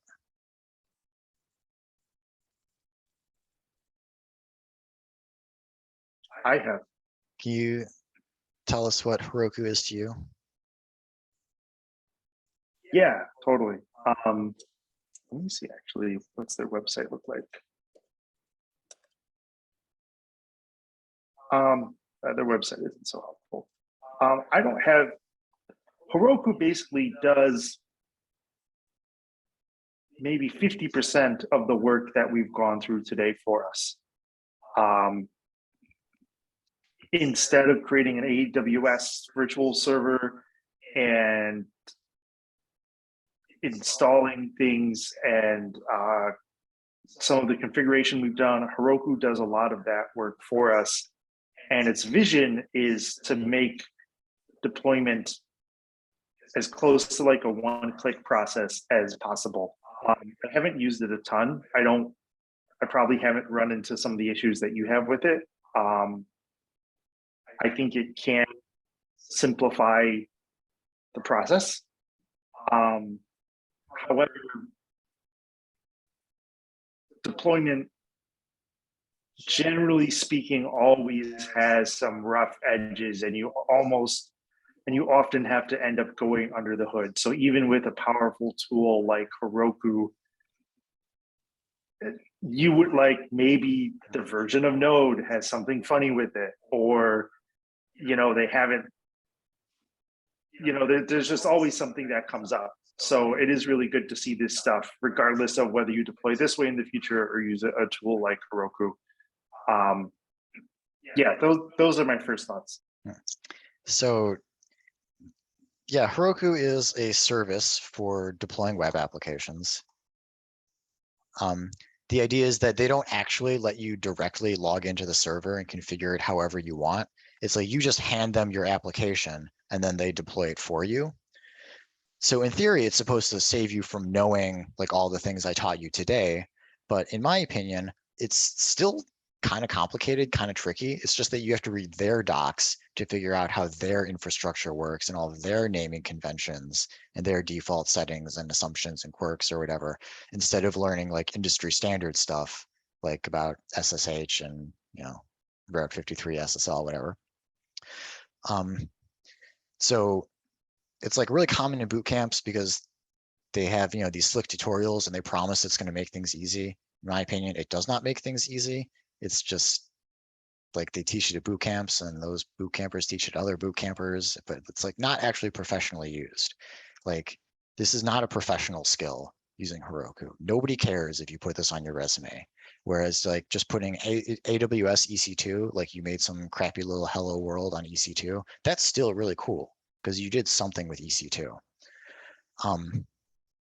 Although actually at some level, if you deploy your application onto Heroku, you're still using AWS because, and this is I think particularly damning, Heroku doesn't actually own any of their own physical servers.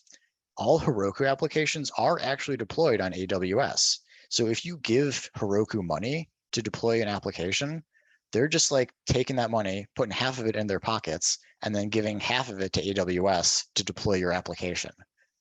So you're basically just paying someone else to deploy your application for you instead of learning how to do it yourself. And this is a boot camp. I'm all about teaching you how to do things. I want you to be self-sufficient, you know, so you could run the technical side of a business by yourself potentially, not pay other people to do it for you. Because really, Heroku does get outrageously expensive really fast. Like they brag about their free tier or whatever, but like the free tier in Heroku is not fit for really anything. So like one of the major limitations of the free tier in Heroku is that your website can't even be on for 24 hours, but like you have to share your free app instance with other people that are on the free tier. And so like the way that ends up happening is that you deploy an app to Heroku, a free app, and it'll be asleep for most of the time.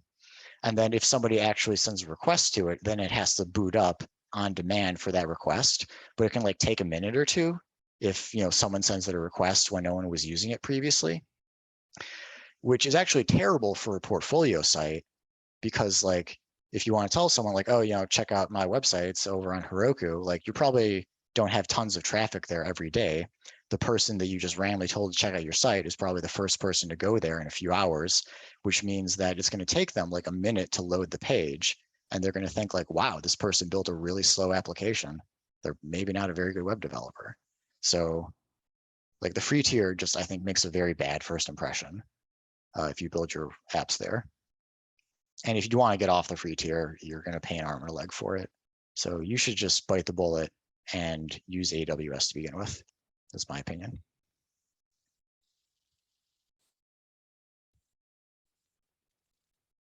Yeah, I have never actually used Heroku for projects or in a work environment.